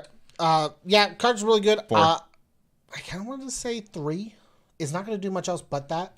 So if your opponent doesn't do anything, Your opponent has to board wipe. Because it's summon or ability, and there's the effect of cancel. I think it's a little random on the cancel, but I think it's really just cut down to like stats more than random. It's like a % chance of. Or you could just build a deck with just this as your forward and monsters, yeah, and just go with that. Yeah. Or like it's a possibility where you have like a 1 in 49 chance of milling the other side. What I'm saying is 1 in 48 chance of milling your second siren if you're only playing 2. Or everything else in your deck has to have the game plan to win. This card's not going to help you do anything. Yeah. It's going to protect whatever you got going on, which is fine. But monsters as a base isn't a game plan. It's just cool dudes. Monsters at a base game plan is called the clapback. They're not allowed to overextend. It's called just sit there with a horde. Wait.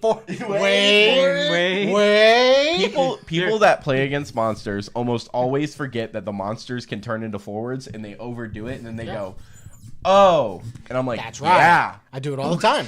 Yep. Next one. Severo. He's a 3-drop backup black mage. Oh, black mage. FFBE. When Severo enters the field, choose one forward of cost 4 or less. Your opponent controls, return to the opponent's hand, gain a crystal. Pay 3 water, pay 2 colorless, tap, put Severo into the break zone, choose one forward, put it at the bottom of the owner's deck. It's pretty good. I'd say like 3. I'd give it a 3. 3 at base in a crystal deck 4. I still think it's 3 for a crystal deck because the issue is you still have to pay 5. To do the other ability. So he's stuck there. So you're only getting to bounce one dude and gain a crystal. Which is important. But Ramada already does it. Yeah, sure. But now you have another thing that does that as well. Yeah, sure. But you get to do it once. So that means you get to... Yeah, you only do it once with her, too. You can replay her, though. You're not going to be able to really be able to replay him. You can. This card gets rid of 2 forwards. It's a little overcost to do the other one. It's 8 cost to get rid of 2 dudes. Sure. That's pretty balanced right now. Or...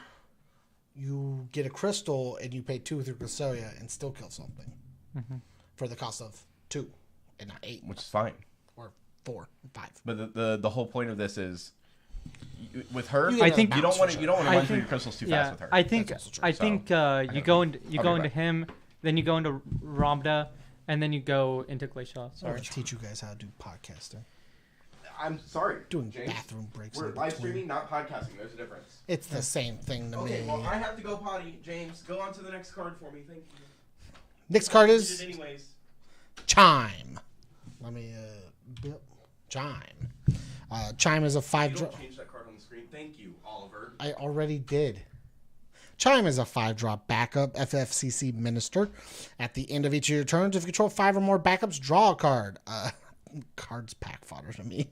It's a 5-drop and you have to have 5 dudes on board. Yeah. Just your backup line. The card's slow AF. Yeah, and there's other 5-drop backups that you'd rather play. So like Thornton's better. Yep. What else? Like you continuals. You would have to hit your 5 backups by turn 2 at best to really be. And the only way to do that is to leave yourself wide open. Which water already does. Yeah, but it does it by playing monsters. This one you have to do it by playing backups. Yeah, it's a 2. I think it's a solid 2. It's a 2. I almost want to say 1, but I'll allow it to be a 2.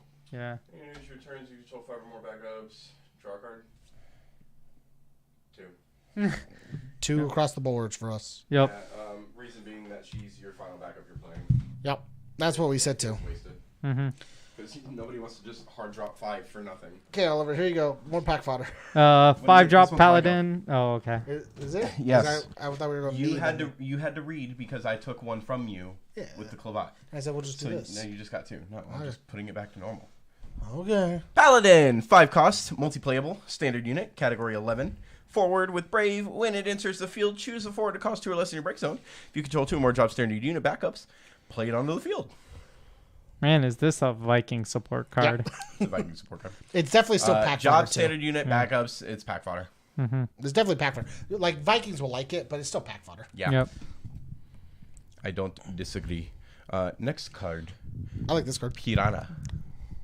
Piranha? It's Oliver's turn. Piranha. 1-drop Piranha, multi-playable Piranha. monster Piranha. It's a 10 monster. Ooh, that's sick. Riku can just play it for 1. During your turn, Piranha also becomes forward with 4,000 power. When Piranha enters the field, choose one forward. Opponent controls it, loses 2,000 power until the end of the turn. Damage 3 when Piranha is put from the field into the break zone. Draw a card. 2. Pack fodder. The only cool thing is damage 3, draw a card when it goes bye-bye. And it's a monster. A monster becomes a forward, I think. Only on your turn, though. Yeah. Which is But I mean, here's the thing. Put 3 of these on board, you got 3 dudes. I guess. A new Ferris back. Next one. Fetty. Another card that you won't play. Ferris. Actually, this you could. Over the forward, I could almost see you doing it. Yeah. For the Benwu forward?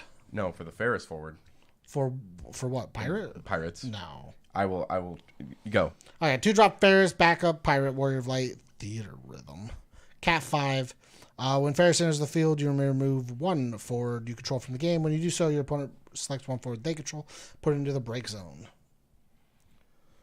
The Vikings leave the field, not go to break zone, which is why this Ferris is a bit better for me. Ferris is out of 3.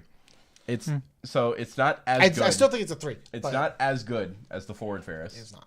But it does say draw a card, remove a dude. It does say favorite, and that's yeah. Because if you just get rid of one of your Vikings that says when they leave the field, you net a card back for Ferris, and then you get to say, hey, get rid of one dude I don't want to. And here we've already learned Fanfrit's disgusting. Yep. Shout out to the shirt that no one's wearing.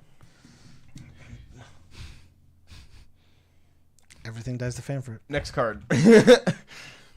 Polka.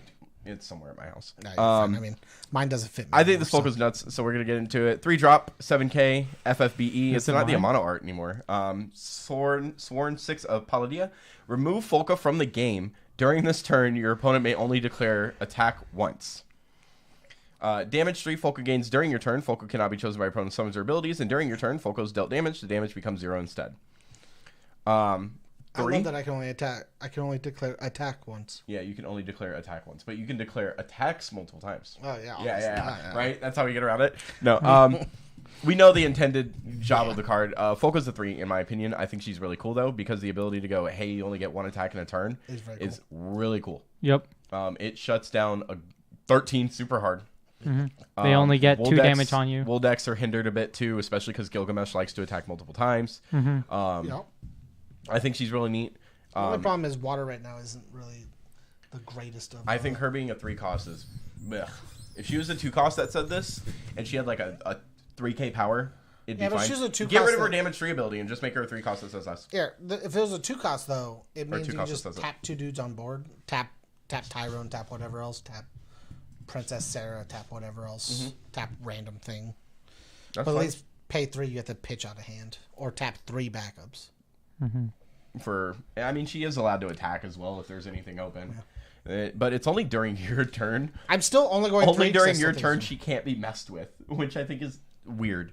Like, you kind of want them not to mess with her on. Well, I guess it makes the most sense because on their turn you just remove it. Who cares? Yeah. You want her to survive on your turn, so that's fair. Okay, yeah. 3, potential of a 4, depending on how efficient she's used.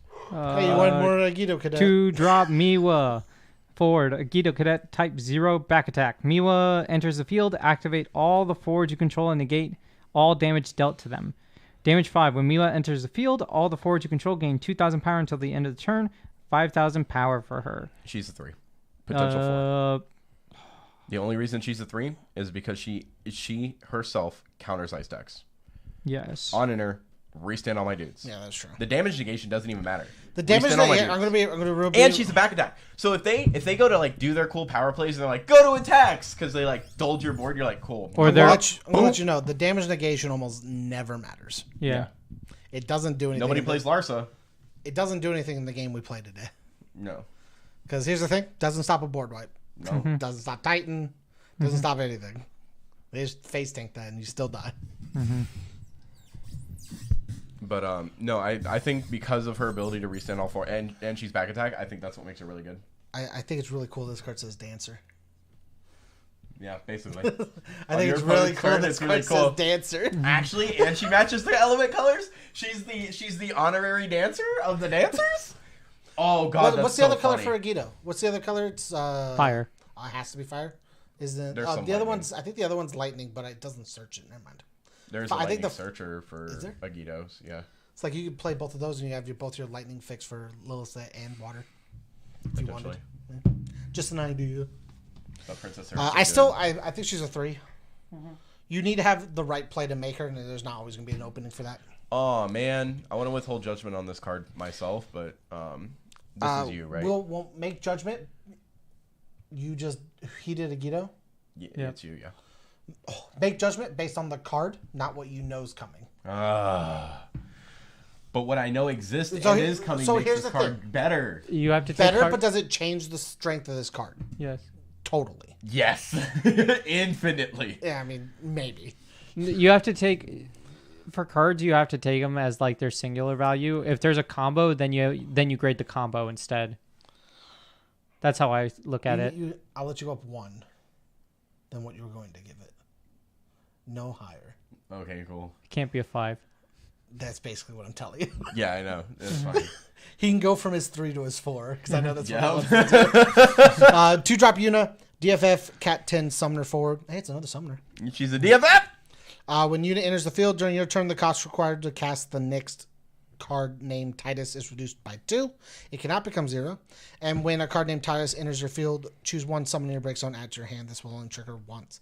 The card's very, very good. It's a very solid 3. You have to play Titus with it. Though Titus becomes cheap if you have like the you have the cool one that free attacks. It's a 1-drop, which is very cool, and you get to pick up a summon, which is very, very nuts. Don't listen. Don't look over here. Go away. Don't look over here. Oliver, what are your thoughts?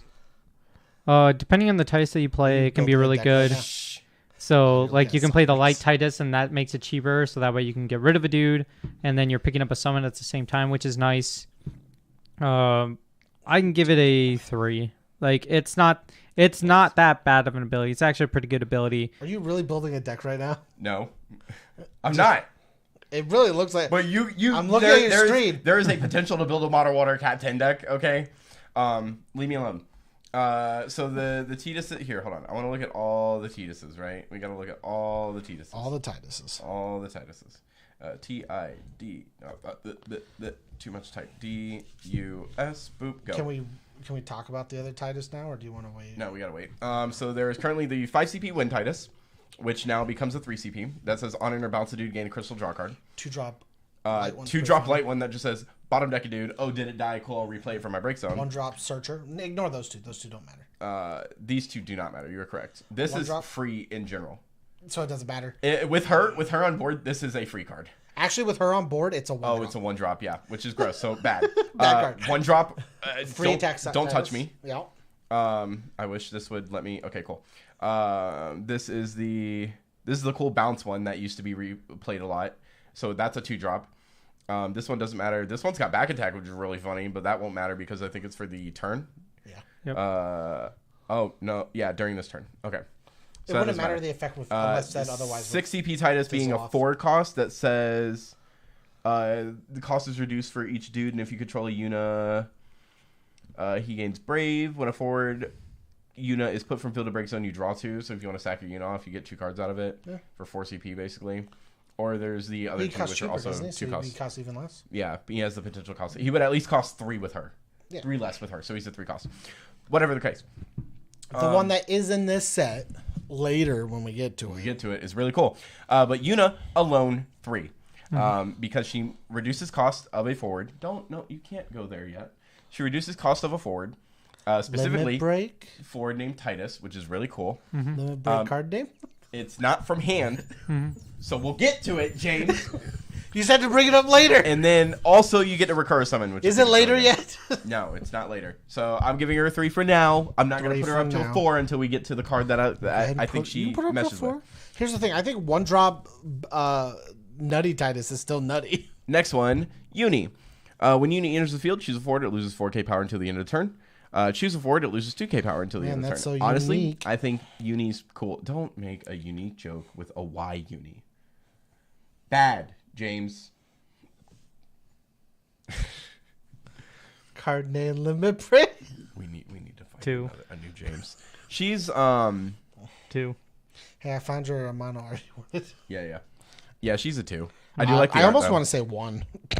She's not put her though. The only reason I Yeah, put but her, she's almost so useless. here's the reason I put her. I will keep her at a 2, but go no higher. Is because you can do cheeky things like swing, and they block your dude, and then you just neg 4. You can use her. You can play her and play Diabolos.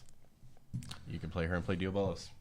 That's funny. Makes her not a 1. It costs That's 5 to kill a dude, but it puts a dude on board, I guess. I mean, 5 to kill a dude's not that bad. With putting a dude on board, yeah. Next one is this me? I don't believe. Okay, Nope. cool. Lena. Whose turn is it? It's Oliver. 3-drop We're Lena back to forward, me, all of you. Princess, Warrior of Light, Cap 5. When Lena enters the field, if there are 2 or more different elements among characters you control, oh man, that's so easy in Warrior of Lights, draw a card. When Lena enters the field, if there are 4 or more different elements among characters you control, your opponent selects one forward they control, put it in the break zone. I just rather play the backup because I was the gonna say, backup is searchable this card's and it gives 3 me such because of that name can't be touched. clashing. Yep, the name clashing sucks. Name clashing all the way across everything you would play her in. If you want to play water crystals, name clashing. If you want to play water, name clashing. If you want to play wolves, name clashing hard. Like she's name clashing so far. I take it back. The only in 7 Sipu Wool deck, she's fine. Because you're not playing the Lena backup. Because you're not playing. in 7 Yeah, Sipu. okay, that's fine. Yeah, And she's way more viable there. Otherwise, let me see that. name clashing. Name clashing a whole So I'll give her a 3. 3. 3. I almost want to say 2, but she is generically good. On too. to light. 8-drop Eden. I think this card's cool. Cat 8 summon. I like light summons. They're fun. The cost required to cast Eden is reduced by 1 for each category 8 character you control. Choose up to 2 4s. Divide 30,000 damage among them to as you like. Units must be 1,000. This damage cannot be reduced. Oh, heck? Yeah, overkill, brother. It's technically an 8 cost. It's not a character though. What are you talking about? For Marv. Oh, I still don't. I don't miss because it's not the cost. I miss because it's not something. but it almost guarantees that it's nuking something off the board. Yep. At minimum, you're splitting it 2 ways to 15 and 15, which is hilarious. That's like.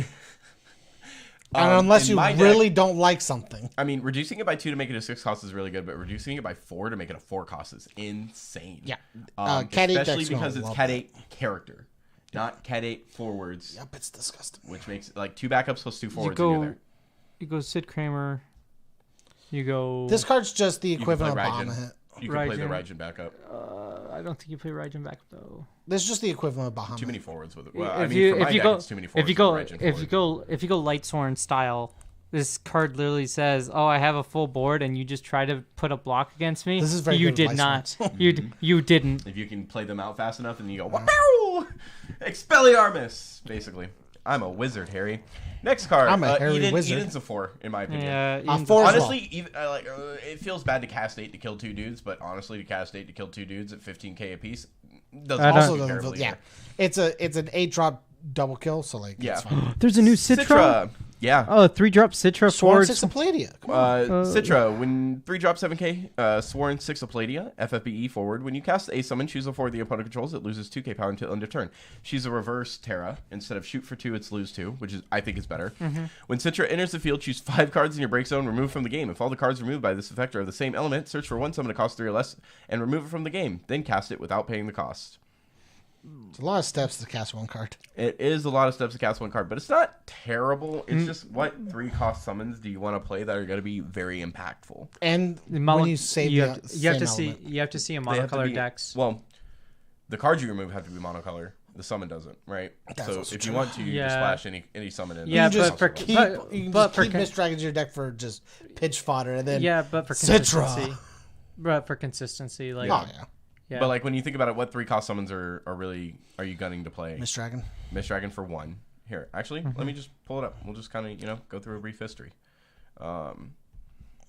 3 cost summon. 3, 2, 1. You can do 3, 2, or 1. Does she say 3 or less or Yeah, cost 3 or less. cost Okay. 3 or less. Sure. There's going to be a lot. We'll just start with new ones. Odin, that's fine. Titan, could be better. Pandemonium, gross. Shiva, no. Unicorn, not terrible, depending on the build. Ramu, Fenrir. Mateus, I guess you could free cast Madine. No cost. Leviathan's fine. Ramu, maybe. Ifrit. These are Opus 19. Opus 18. Leviathan, could be better. Salamander's really cool. Dryad's not bad. Salamander's really cool. Ixian's not Ixian's really terrible. neat. You just have to pay for the kick You cost. just have to pay the kicker. Atomos isn't bad. okay. 3CP Ramu from Opus 15 and Opus 10. Opus 15 is a reprint, not bad, but could be better. Scar Chimera, Shiva. Brynhilder. And I guess Ifrita's really isn't neat. Bad. In Mono Fire, actually, it's kind of okay, as long as you don't remove Ifrits. Yeah. For Ifrita's ability. I don't know why I had to read that. Chivalry's neat. Leviathan. Diabolos? Diabolos? Can you go back to Diabolos real quick? Kusith. Can you go back to Diabolos real quick? Which Diabolos? That one. Yeah, because you next 4K, dude. It combos together. I get it. Immediately combos. Yep. Trust me. I like that card. I'm looking. Kusith, Chocobo. Chuchulane's not even Chuchulane's not bad. Mind Flare's not terrible, but like a Hecaton shit. Like some, oh man, if only Chaos Walker was as good as it used to be. Glaciabolos, Leviathan, Bismarck. I think Glaciabolos is like the most like unique one because its modes are so different. Thamfrit, but then you're like losing her.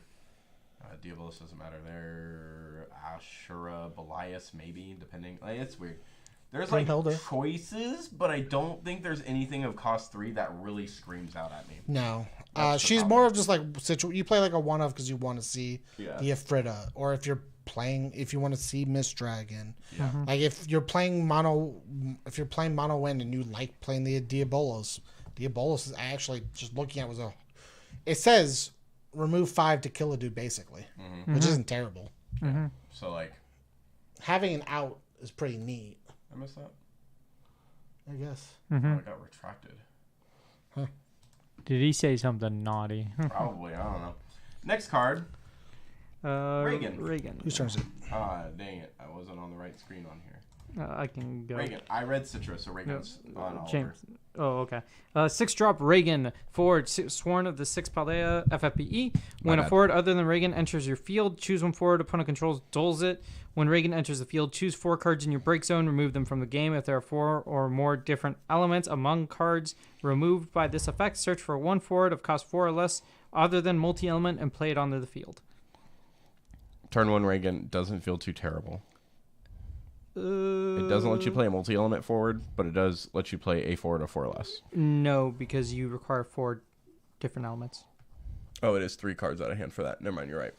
I was thinking 4 for some reason. Oh, well, you can ditch multi-element cards, and they count as 2 different elements. Yeah, so turn 1 Reagan's not terrible. Yeah, turn 1 Reagan as long as it's feasible. It's feasible as long as you pitch a multicolor with it. Yep. I think he's cool, but like it doesn't make me want to play Reagan. Like he just still feels too expensive. There's no cost reduction.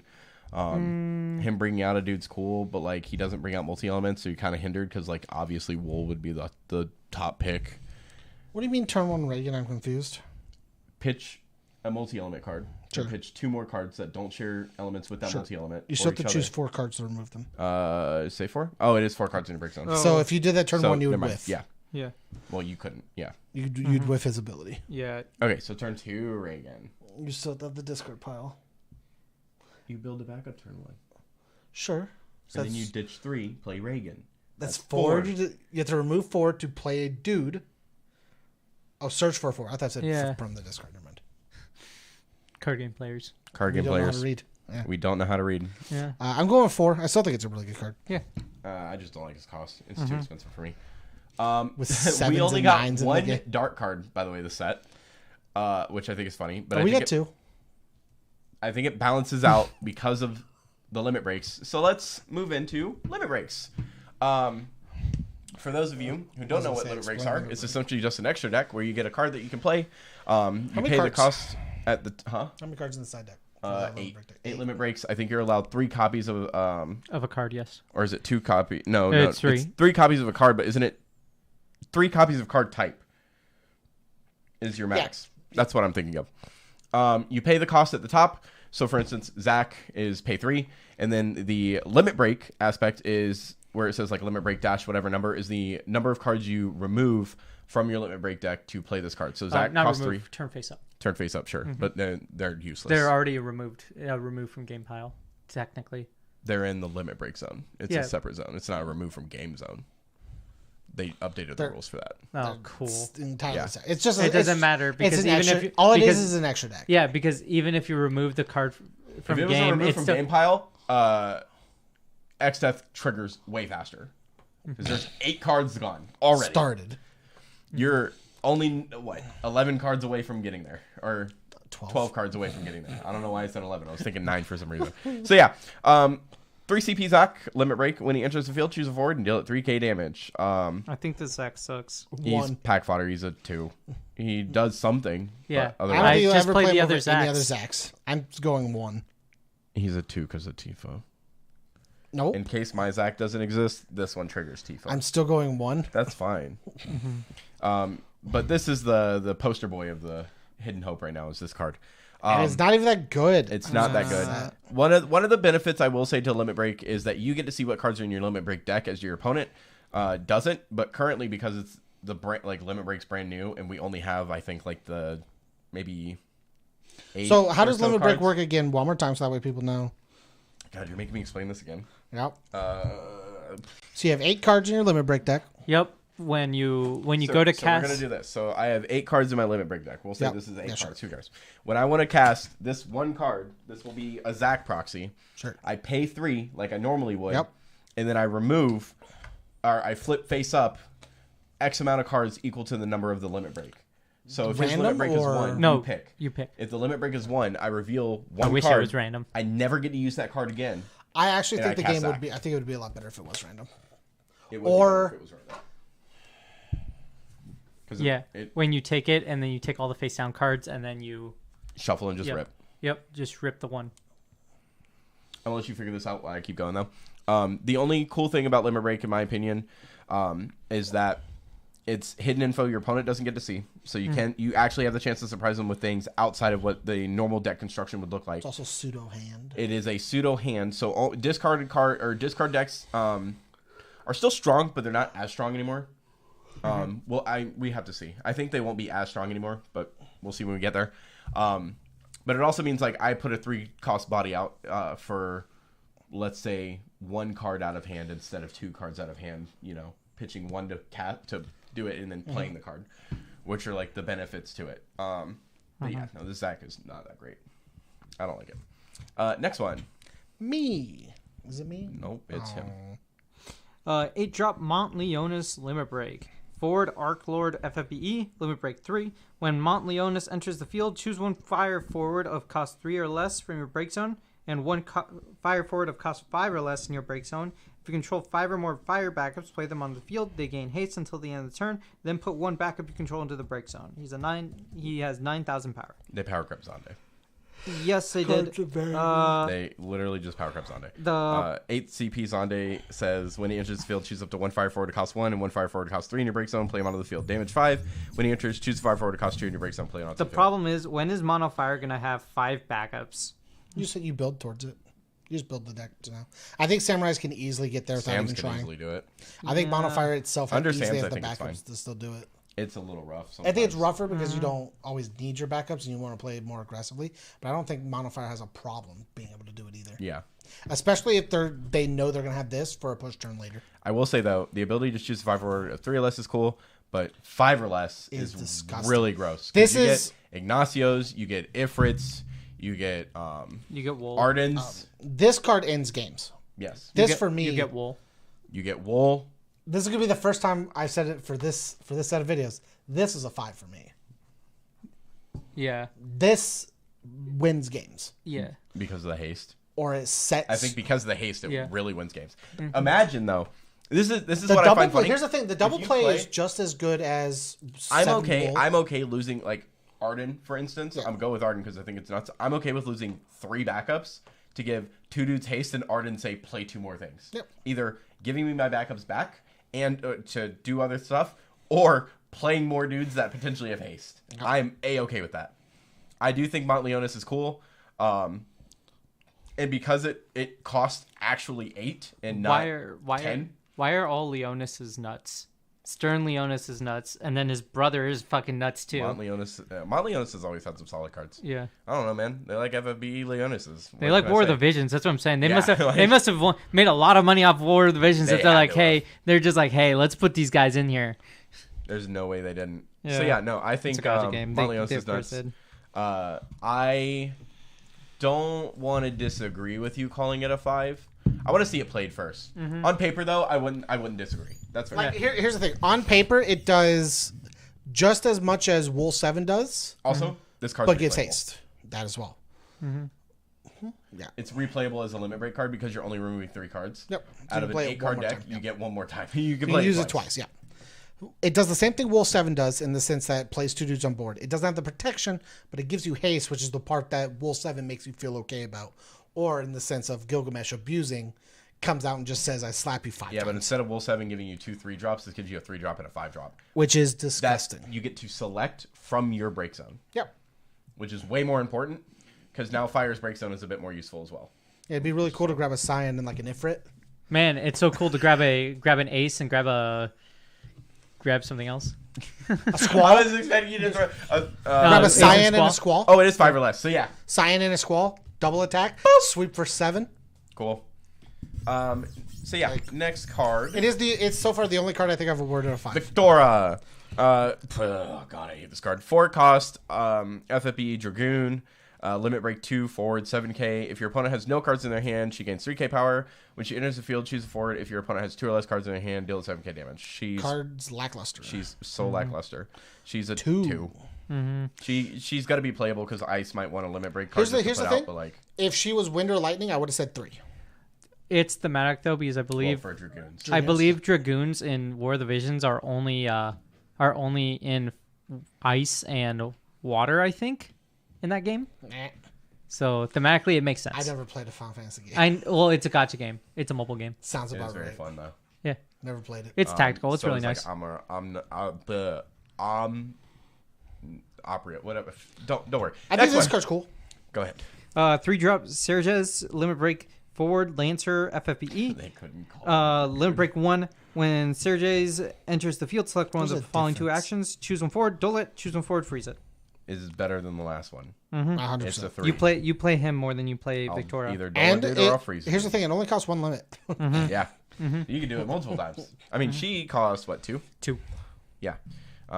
You can use him multiple times. You Chump can block use all and then 3. play him again. You can use all 3. The fun thing is, you can conserve cards in hand. Mm-hmm. Just by playing them over and over again. My favorite thing is there's only 2 for each of them. So that means everybody's going to be playing 2 non-colored cards almost in their deck.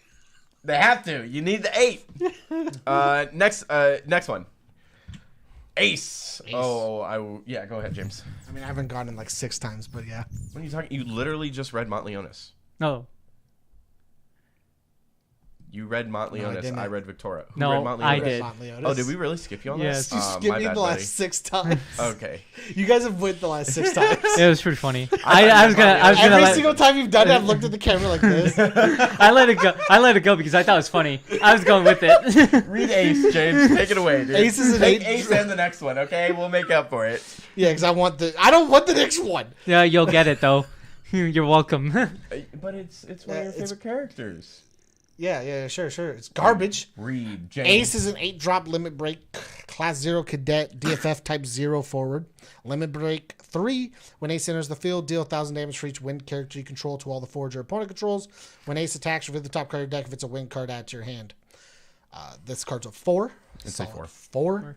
I would say if it was when this card enters or attacks, get the top card and then deal 2k for every wind, or deal 2k for every wind. I would have made it a 5.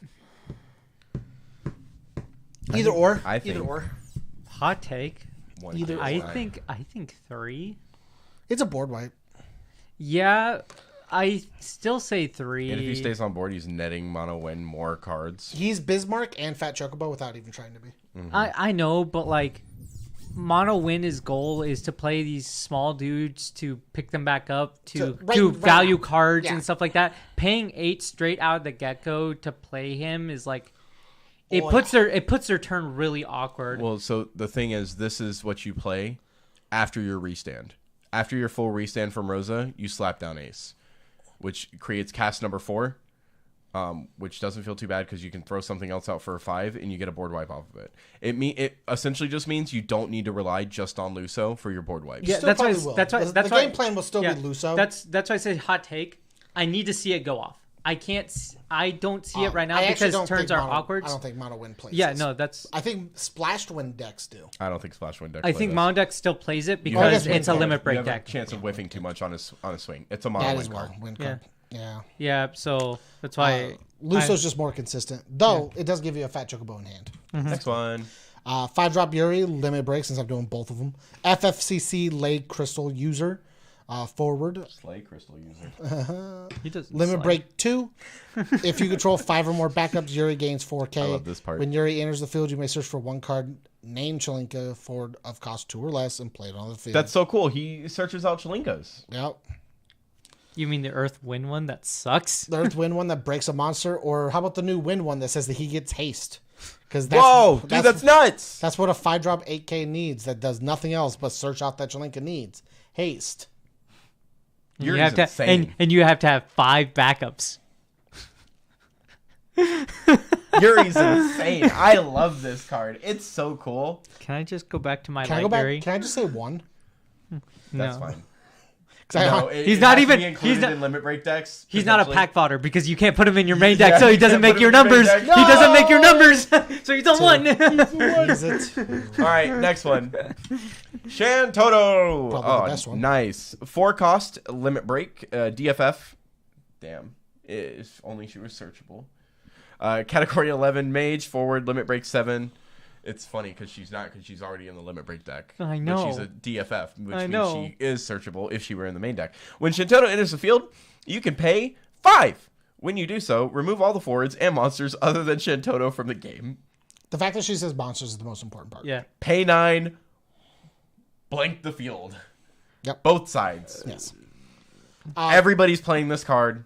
Yes. Whether it's just fodder for their limit break or because they can actually cast it because it's an on-demand board wipe, which is gross. It hits monsters, which I think is the biggest part that will matter. The only difference between her and the other one is it doesn't. Well, X-Death is X-Death's really good because the new it hits one monsters does. Yes. as well. Yes. Yep. That's but why he also X-Death's only so hits good. your opponent's board for 8 and loses 2 backups, so it technically costs 10.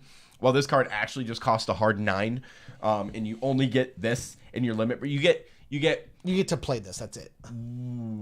Yeah, this is it for your limit. This is all you can only play this. And if you play something else, then you can't play this. Even play this. Yep.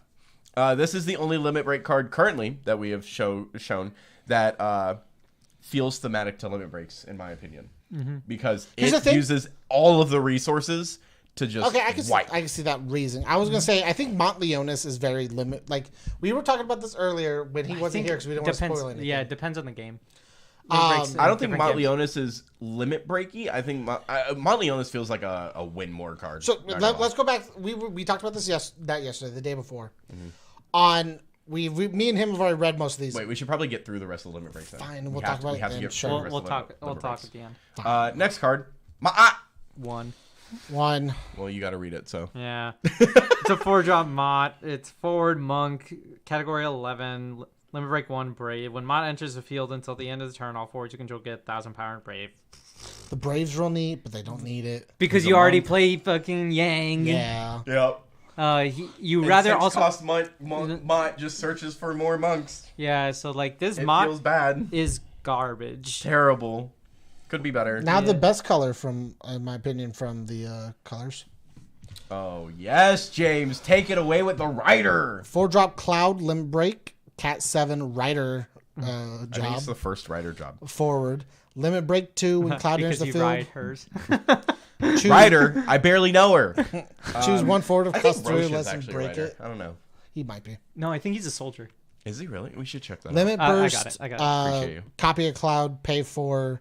Tap. Choose 1 forward your opponent controls. Break it. Cloud deals 1 point of damage to your opponent. This is also an example of a card that feels... Card name limit break?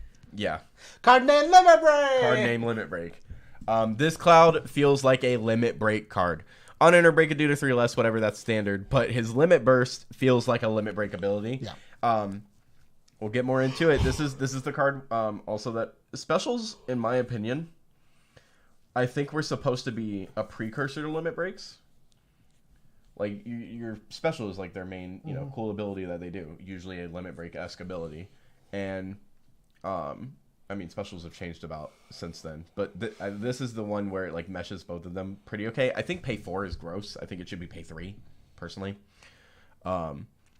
Roche is a soldier. Oh, cool. So he's the only rider in existence that we're aware of. Cool.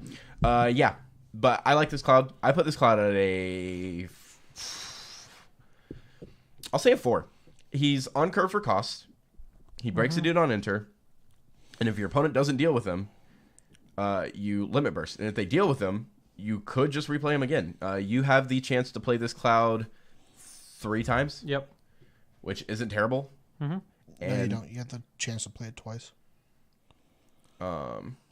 You can't play it a third time. There's 1 perpetual card removed out of your limit break deck, so there's 7 cards every time in the you deck.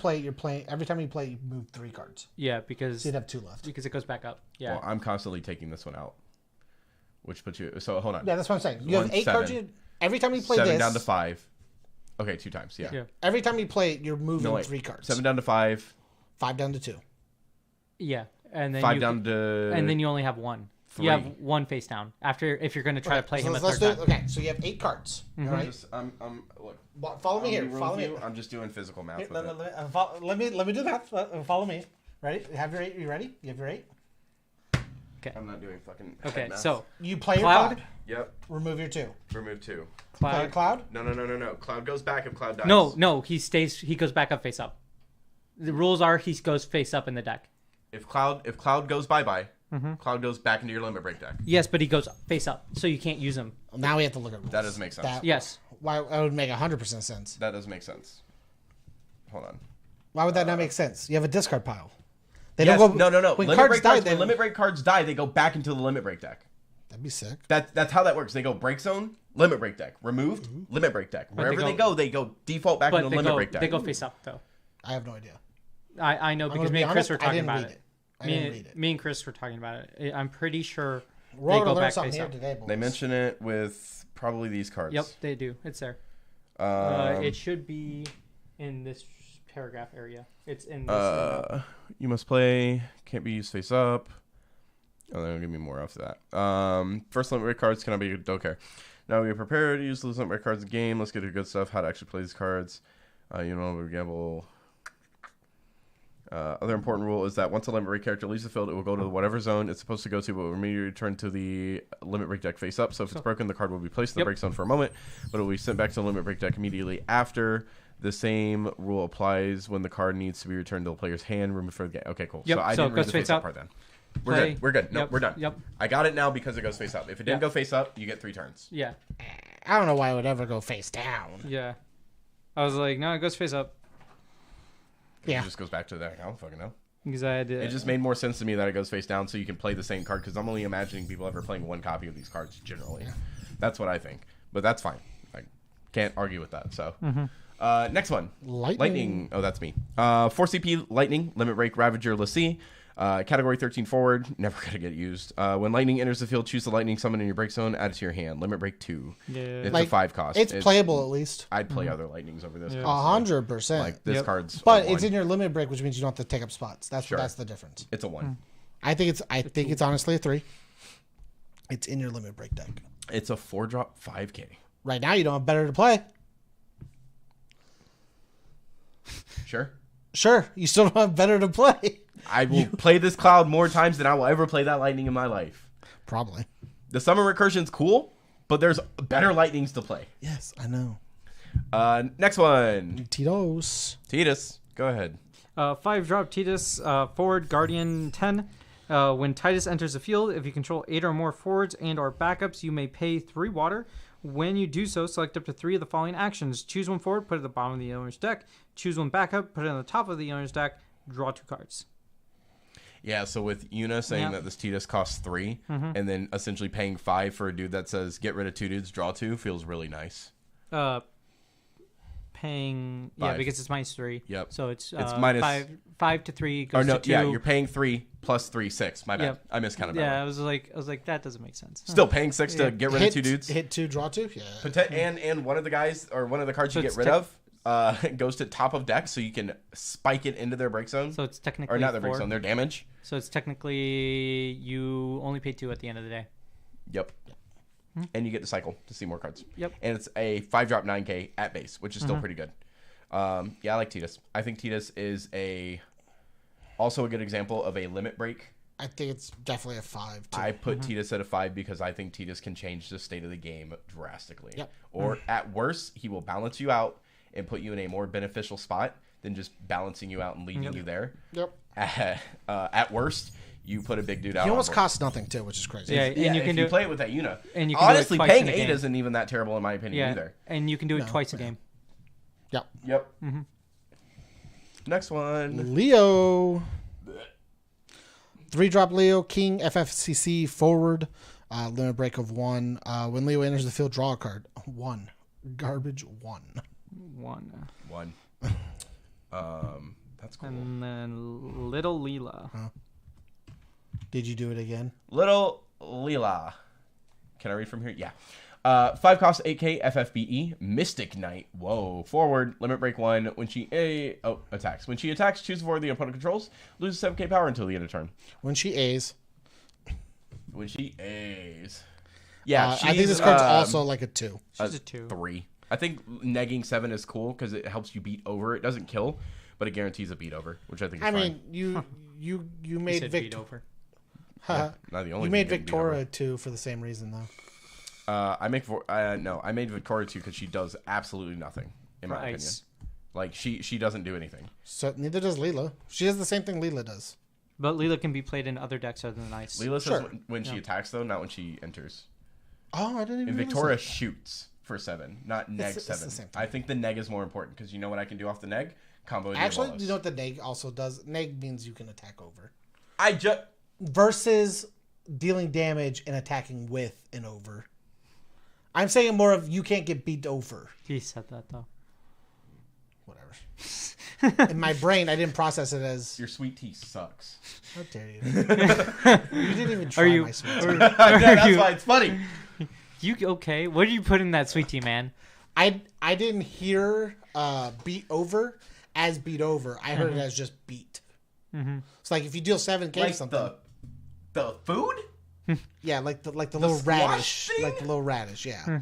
Gosh. No, that's Goku's brother. R.I.P. Toriyama. We'll miss you. Shout out to Vegeta. about to change my profile picture to an And Akira then Toriyama. last thing we have cool is another wind crystal. I don't know why they're reprinting the wind crystal, but Whoa. give us the other colors. The Crystal Hunt only has the ones that they've released. Give us more. They should just make them. This one's garbage. Well, Oh yeah, we so already have that it. wraps up the Yeah, second part of our set review for Final Fantasy TCG That is Set 22 Hidden Hopes. Overall for the Oh, set. well, let's go back to our EX conversation real quick. We're not fully done with everything, obviously, but Yeah.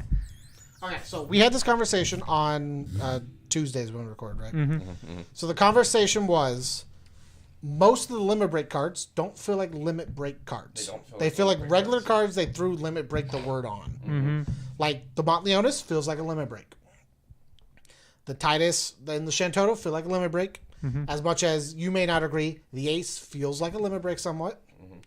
And so does there's one I'm forgetting. Cloud. Cloud feels sort of like a limit break, but So like right a now- lesser side of limit break. so right now, except for Ice, 1 out of every pair feels like a limit break. And sometimes it's just barely. Like I think Cloud's barely a limit break. Cloud is barely a limit break, and it's because of his special. Yep. Here's the thing: I'm fine with where it's at because of the cost of the limit break versus the other ones. Like If he was a 5, it wouldn't be worth it. no, I actually don't think it'd be worth it if he's a 4. Cloud is a 4. I thought it was a 3. Cloud's Never a mind. 4 cost. 5's fine, whatever. I'm lost apparently. But like half the other stuff doesn't feel like limit breaks. Like Leo says, draw a card. Half Cool. the things I can play in water say draw a card. Why would I play that Leo? The only bonus is that Leo doesn't neg you a card to do it. If you play off backups, he actually pluses you 1 Sure, I get it. instead of the usual trade-off.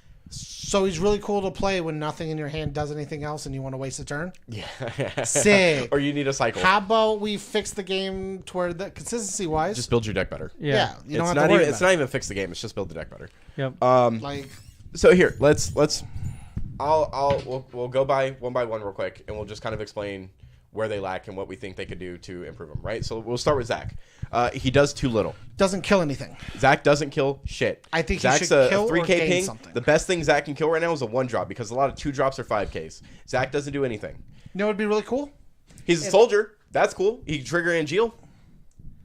And what if it was just on play deal 2K to a forward, right? And then it was just back attack first strike 7K. Or it was just deal 7. Deal 8. Deal 8 would be fine. 3-drop, deal 8. Done. That's that. It doesn't need to be mega limit break worthy, but if I'm gonna put it in like a fair assessment, 3-drop that You want I it to don't either have in hand, live deal or 8. do something. Yep. Right? This doesn't do anything. Nothing. It's a 7K. It's easy to kill. It's doesn't 2 on has curve no for 3. board survivability. Doesn't kill anything. Needs help to do anything. Yep. It alone does not change the state of the game. Yeah. Monleonis Doesn't move it at all. changes the state of the game by itself. So much. Monleonis So much. changes so much. Pay 8 and you put 3 dudes out minimum and lost 1 backup, but you gave 2 of them haste. Easily understandable why we agree this card's a limit break. Yes. Next one. Victoria. Doesn't do anything to push your game. And is limited on how she does it. We can just skip both ice cards. They don't suck. They both suck. He's He's okay with him. replayable a bunch of times as long as you have, at least 3 times, right? The coolest thing he can do is freeze a dude or lull a dude, so he can help you push or help you submit. Which is what Ice wants. This is like my version, like Cloud to me. This is equal to Cloud. If Cloud didn't have the special. This is equal to Cloud to me. It's perfectly where I want it to be. It's cheap, doesn't cost too much, pushes on what my game plan's supposed to be. Yep. Easy. Next one. Ace. Limit break material. A Limit potential break board material. wipe. Win just won't use it right now. Yeah, it's a potential board wipe, and it also states that it nets you card advantage every turn. Every time it's on board. And let me tell you, I've already seen an ace that does that, and it is funny that you're constantly ahead of your opponent. It's an 8K, which we've already seen from the other limit breaks. Nobody kills 8Ks. They all do 7 or less. Yeah. Ratsu kills 8Ks. Yeah, sure. But the funny thing is, wasting a Ratsu on a limit break doesn't... I lose less cards in hand. You right what I think should have been? Is if they didn't say forward. For him? What if instead of forward, backup, or whatever, they actually just said limit break? You had the namesake the same way if it like a monster transferred over to like a forward style. You had the same name and still had the clashing. What if it just said limit break? You just paid the cost? No, I'm saying instead of being a forward, it's a limit break. Oh. I mean, it escapes Alma, which is what I'm talking about. Oh, so it's like a summon, but not actually a summon. Yeah. Where, like, it's not targetable all the time versus everything that goes in the game. Because, honestly, I hate the idea that Alma can stop these. The idea of this is not to be able to be... The idea is this to be the big move. Mm-hmm. Why would you want it to just be, cancel my 3-drop that everyone gets to play, that they've reprinted 5 times? Yeah, you just got to deal with it at that point. Yeah, I just think... I'm a little upset about that. That was fair. something I was thinking about. I'm That's just fair. a little upset about that. That's a valid point. Alma, what is it? Watching this and just as I'm moving through. Alma, the wind one. Oh no, the computer's gonna die. Alma, the wind one, and the water one. All just say cancel the cool autos that you're playing for your cool limit break, and I think that's a little lame. Yeah. That's a side opinion I just thought about now. Next one. Boom. Yuri. This card's garbage. Yuri doesn't do anything because the Chalinka plays isn't worth it. Period, point blank. Even having 5 backups to play this and become a 5-drop 8K is cool, but like the Chalinka plays. Do you know what would have made this card even just a tiny bit better? Play a Chalinka of cost 3 or less. Play a cost 2 or less FFTCG card. There's plenty of those in the game. Which plenty of them are backups. Actually, if they modified this to say 5 or more backups gain haste in 4K, and play a Chalinka of cost 3 or less, I'd be fine with. Because then he can combo with backup Chalinka and he has 2 attacks, and that feels limit breaky. That does. Brave with 2 attacks, and the haste is already given to him. Yeah. Or if you control a card named Chalinka, has haste. Whatever. Yeah, sure. It just because they're combo characters anyways. Yeah. I'm fine with that. He just doesn't do anything. I think if he searched generically and then had the cool Chalinka combo, that'd be sick. Yeah. If Chalinka's on board, he gets haste in 4K. He's still a 4K if she's not on board, so you just take care of it. Or you play the backup, you don't have to worry about Chalinka on board. And he searches for PC needs. Yep. Like, it's slower. It would feel like a midway, limit break. Could be better. Toto, we already... Board wipes. Easy. It's not just that board wipes. It's an on-demand board wipe. Yep. Which is why Toto's gross. Mine. Garbage. Here's the thing. This one's MIDI. I'm very mid about it. The problem with it right now is name clashes. easily. The other mod is just better for your game plan. And The other what mod it- shuts down ice. Yeah. And can't what double my it board. does, you already play a Yang for. If the Yang didn't exist, this card's fine. No, because even then, if Yang didn't exist, Ursula herself can already give herself Brave, and you can play Ash under Monks to also just give dudes Brave. No, never mind. This card's garbage. Yep. I was trying to help, but No, Mott just doesn't do anything. if other pieces we were didn't if we were to exist, make this Mott card's better, Mott would have a more generic buff for Monks, some like static ability that Here, he just could give change- Monks. We change it one thing. Change it from Brave to First Strike. Just give him First Strike. Yep. They have Brave and First Strike. You have to deal with them. Okay, that's fine. Because Yangs are Or, given Brave. or don't even have it be a mod. Be something else. Yeah, that honestly, too. Yeah. The name clashing is one of the biggest hurt parts. especially the job too. It's terrible. Cloud, we're okay We with. talked about it. Very, I will say one of my biggest issues is specials. As I mentioned already, specials I looked at, and I can probably go back and just read when they talk about them. But I thought specials were limit breaks. Essentially, is how I believe the game wanted to introduce and use them as such, because you're only allowed 3 copies of a card anyways, or 3 copies of a character card, whatever. You know what I mean? Of number card. Yeah. And the specials were your way of limit breaking with those cards. Now we have limit break as an actual mechanic, and limit break with a special is cool, but God, that pay 4 just turns me off so slightly. Like, I like his ability. Pay 4 to break. It's pay 6. It's pay 6, tap, break a dude, deal a point of damage. Yeah. Which, and under Modern Lightning with Cloud is a little harder too. it is doable what on your is that? opponent's turn though. So really, if you wanted to, you could get away with cheeky things like, okay, I'll block with Cloud. He's gonna die. Pay tap, break one of your dudes, and deal you a point. That puts me further ahead for my turn if I have any. break It also your- gets rid of things to Yeah. push the Break other your turn. other attacker. Yeah, Deal like your that's damage. the whole Hey. thing. The other issue is like if He's you wanted to borderline play, there, but he is the card to me that made me really think of like how limit break should function. like to me he's perfectly fine. I do agree that his specials a little overcosted. It is very overcosted. But the other issue I have with it is if you wanted to play this just in Lightning, how many Lightning Clouds are there? None. There's the 2. There's 2, There's this one and the Waff one. and the Waff one. Yep. So you can play other clouds and other colors, but if you wanted to play just Lightning to play this card, you're not really going to get the special unless you want to play the Waff. And that feels bad. Yep. Because you're not getting any value out of that unless you move to a Waff engine. Yeah. Next And one, even then, yeah. Lightning. I don't care. There's other Lightnings. And grabbing a summon's not that neat. In Lightning, Mono Lightning particular, grabbing summons not that neat. In Lightning, A lot of backups. grabbing do it. summons, it doesn't matter because All your usually like half the backups you could do it with. Sage can do it. A lot of your backups grab characters more yes, so, true. but like Sage can grab summons if you really wanted to do that. She's just a body to put on board, Chadley. and she name clashes. There's just better Lightnings to play. Yep. That's the issue. It's cool that they made a Lightning limit break because I think Lightning's a character who deserves to have a here's limit the thing. break. But No, you have 2. You have the Legend Cloud from 19, the Wind Ice one or the Wind Lightning. oh yeah, one. and the Wind Lightning Cloud. I guess you have 2. That's not terrible now, but still it's not great. Yeah. Way to make it I better, forgot about that. cast one summon. That'd be a lot better. Instead of pick up a summon, cast a summon. I'll free cast a Odin. But you have to have card, it in your break zone. That's So that means fine. at some point you've had to have played it. which is fine. Yeah, Or which is pitch great. it. Remove Easy. it from the game afterwards. Yeah, Yeah. Done. yeah. It's thematic. She does what she- Titus easy. Done. Ty's is already there. He's already going. Leo, draw 2. I don't even think draw 2 is good enough. I think pay 3, draw 2 is fine because that's plus 2 cards. That's pot agreed. Actually, Yeah, because it's not losing any cards from tap hand. 3 backups to do Draw it. 3, discard 1. So you want like you want a pseudo graceful charity? Pseudo, yeah. Draw 3, discard 1. It is your limit break. And maybe I think a pure- up the cost by 1. I think a pure Yeah. draw 2 is gross. Fine. I'm Yeah. fine with it because I also read that it's a limit break 1 right now. Yeah, Yeah, like yeah. What are you talking about? I was like, Card does, what? Card costs nothing. yeah. Yeah, I was like, Tap play three that. backups, draw two have seems fine. have 3 pot of greeds in a game. What are you talking about? Graceful charity, thank you. God, Even better. Next one. you're crazy. And little Honestly, here, When she enters and attacks, when she enters and attacks, and make it 8K. make it 8K. make it okay. Yep. It That's should be it. fine. Because she's not she'd feel limit overpowered. breaking. She's still she's an 8K, so she's also easily She's killable. a dark card, so you can only play one of her. Like it's very have very that straightforward. out. Like I think that's the solution for this one is just make it an 8K, make it both on play and attack. Here's the thing, I'm fine with it just every time it attacks, whatever. Negate. Negate.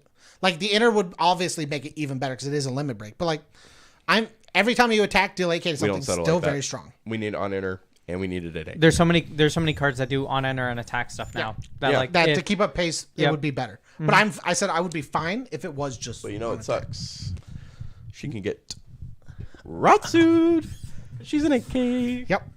So it feels bad. Like I said, a 5-drop 8K, not a good number. It feels really weird to have your Here's cool the limit thing. break plays and just get Ratsu. Here's the thing. With Ratsu and Wool existing, anything that's between the spectrum of 8 and under for Ratsu just doesn't matter. With an auto ability on enter.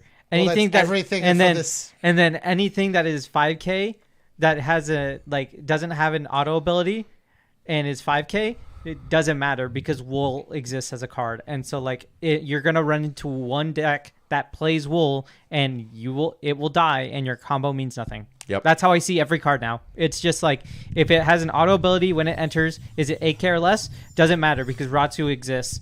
Doesn't matter. I will say, as good as Fire is, and as good as Ratsu is, Fire itself isn't seen too much except for in Wool 7, which it's iffy for them because there are very specific turns you are allowed to go off because they paid the 7 and they don't have the cards in hand for the right because they don't play backups easily enough. Yep.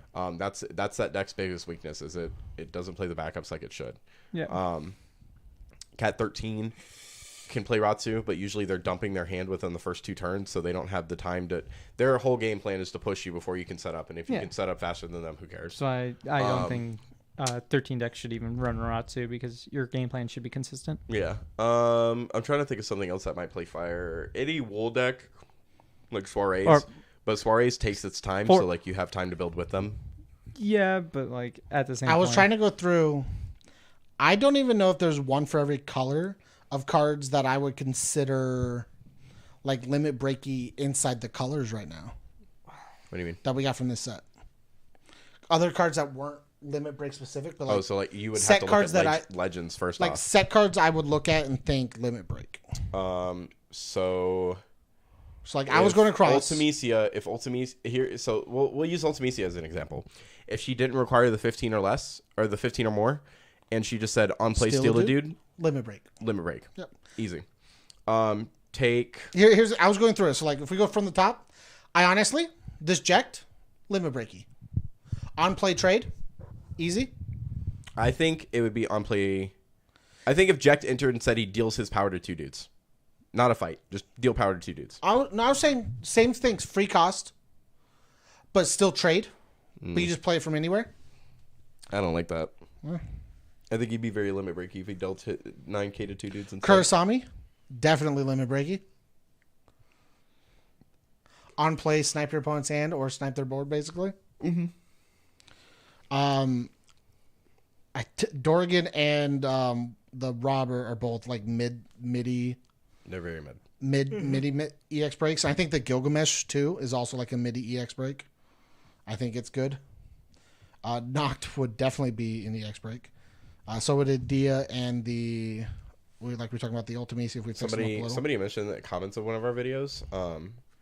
It sucks because I think Sid Garland's not the best either, but for the signed cards, Seth had potential, and Seth is nowhere near as good as that card could be. Do you let me go it's almost funny that his counterpart in Cloud in the set as a limit break is better.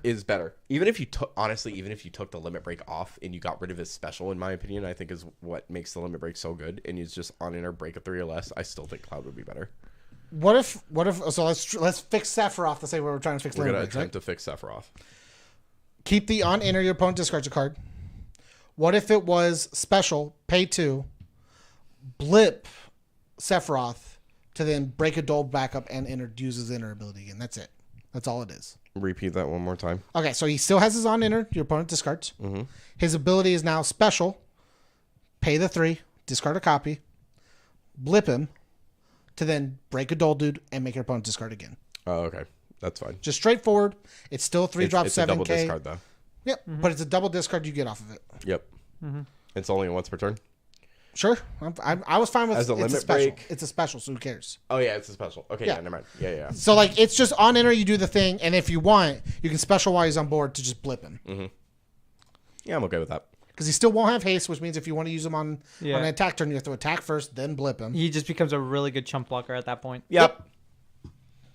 And that's it. All it took was to make his bottom ability basically a special that does the same thing without doing the whole hand removal thing. All that extra weird stuff. All the extra stuff they make you go through for it. You just make it a pay 3 special and just kill the dude. So that's garbage. So, okay, so let's talk about it. I also tend to agree. This set is extremely lackluster in terms of, I almost want to say usability. Like, there's a lot of cool things that a lot of decks that aren't like meta worthy right now that get a lot of cool things. That could potentially. I'm not gonna lie. I think Sisney almost makes Turks playable.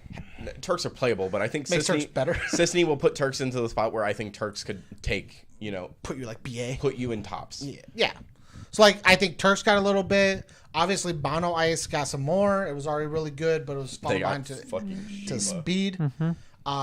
You got the cool Tifa deck you were talking about. You got Cat 8 obviously got a shit ton. Cat 8 got so cool, and I get to play Ice Lightning, or well, technically Ice Lightning, but it would just be called Mono Lightning. Dragoon's got things. Dawn Warrior's got some things. Dawn Warrior's got one dude. Lord of Darkness. Samurai's got Warriors of Darkness actually has a some archetype now. Fundamental. It has a core that it can build around. They have a base they're working on. They have a better base. Yeah. Mm-hmm. You got cool win cards, Dragoons, Gilgamesh, Deck. The Guido's still very cool. Guido's so nuts. You know why Guido's nuts is just because Guido rewards you no matter what's broken as long as it's not Guido. FFBE got a bunch of things that wasn't just specifically. I want to see a Guido. Hey, I'm gonna block with this dude. Chump block. Sick. 3 counters. Sick. My turn. Draw 2. Guido, draw 2. No, I really want to do it again. I want to see a Guido Arden deck. Oh my god. Fire Lightning Arden. Does Guido say 1 or more, or does he just say win 1? That's actually kind of important. If one has win. If a character you control has been put from the field of the break zone, so he triggers twice off Arden. He does not. He triggers once. Why? Arden puts 2 characters in break zone. Yep. At the end of your turn, if a character has been put into the break zone, do a cool thing. It's not end of turn. At the end of each of your turns, place a knowledge counter on Guido. If a character you control has been put from the field of the break zone this turn, place 3 knowledge counters on Guido instead. Yeah. So at the end of your turn, you put 3 on if you've done a thing. So he's only going to trigger 1. It's still very cool. Like, you got Gilgamesh support, you got Sky Pirates, got Redis, and you got the King guy. Going down, you got obviously Bossler, the King guy. The King guy, yeah. We got Judge support, Psycom. You got your Psycom is literally just Jill Nabat and the other dude that's not. It's just an Ice Lightning deck that just discards you more. Yeah. You got Cat 10 got a lot of things in the set. I don't know what is. Why does Cat 10 get more things? Because it's. You don't need. You got Knights. You have so much stuff. You got Knights. Literally got 1 card in my opinion. Corella. Corella's all Knights needed to just go. Well, I mean, hey, you got something that works, right? Yeah, that's what I'm saying. Water monsters got a lot. You got Vikings, Pirates. I still love that. You got 1 to 2 cards for certain archetypes that really put them at least higher up. It brought them more up to like almost current standard. I think still like there's a bunch that are a little behind, but at least they can play casually locals, right? You're not gonna see them coming to like the Materia Cups or the what's the ones we have coming this year? The local qualifiers. You probably won't see them in your top stuff. You might see somebody really plays it really well, gets really close, or bubbles into top 8, top 16, or whatever. Cypher is just the thinking meme. That's what this set is. It's just the thinking meme. Honestly, outside of just Cat 8, can you make that the thumbnail? Not a whole lot got a lot of things. When I go through it again, yeah. And when it comes to limit break, I don't feel like we got it. I think they should give us 3 of each color for the limit breaks. Yeah. So you can fill a full deck up if you're doing a monocolor. But that's just my opinion. But hey, that's just sorry, it's copyrighted. He died. No, he retired. He didn't die. RIP. R.I.P. He's not. All these people dying, my guy. Stop. R.I.P. So yeah, that wraps it up. Realistically, that's about all we got to say on it. Total set. What are you thinking? I gotta be 100% honest and not biased. So I gotta try and cut as much. That's bias what I've been as trying. That's what I've been trying to do. This set on a 1 to 5 rating is a 3. I was also going to say 3. I was teetering on 2, but I think there's enough Cat 8 support that I'm okay with it. It built There's an enough. entire There's deck, enough for Cat 8 to function in two different which means they ways. give us a bunch of lame shit. With what we already have. There's, as Oliver stated, maybe 1 to 2 cards that are helping with a few extra things. There's nothing in here that builds its own out besides Cat 8 stuff. And then on top of that, limit breaks are introduced. So we're getting a new mechanic. And I think getting a new mechanic does add some sort of value. Yeah. It expands the game a bit. But there's nothing here that makes me go, holy shit, this is going to be insanely fun.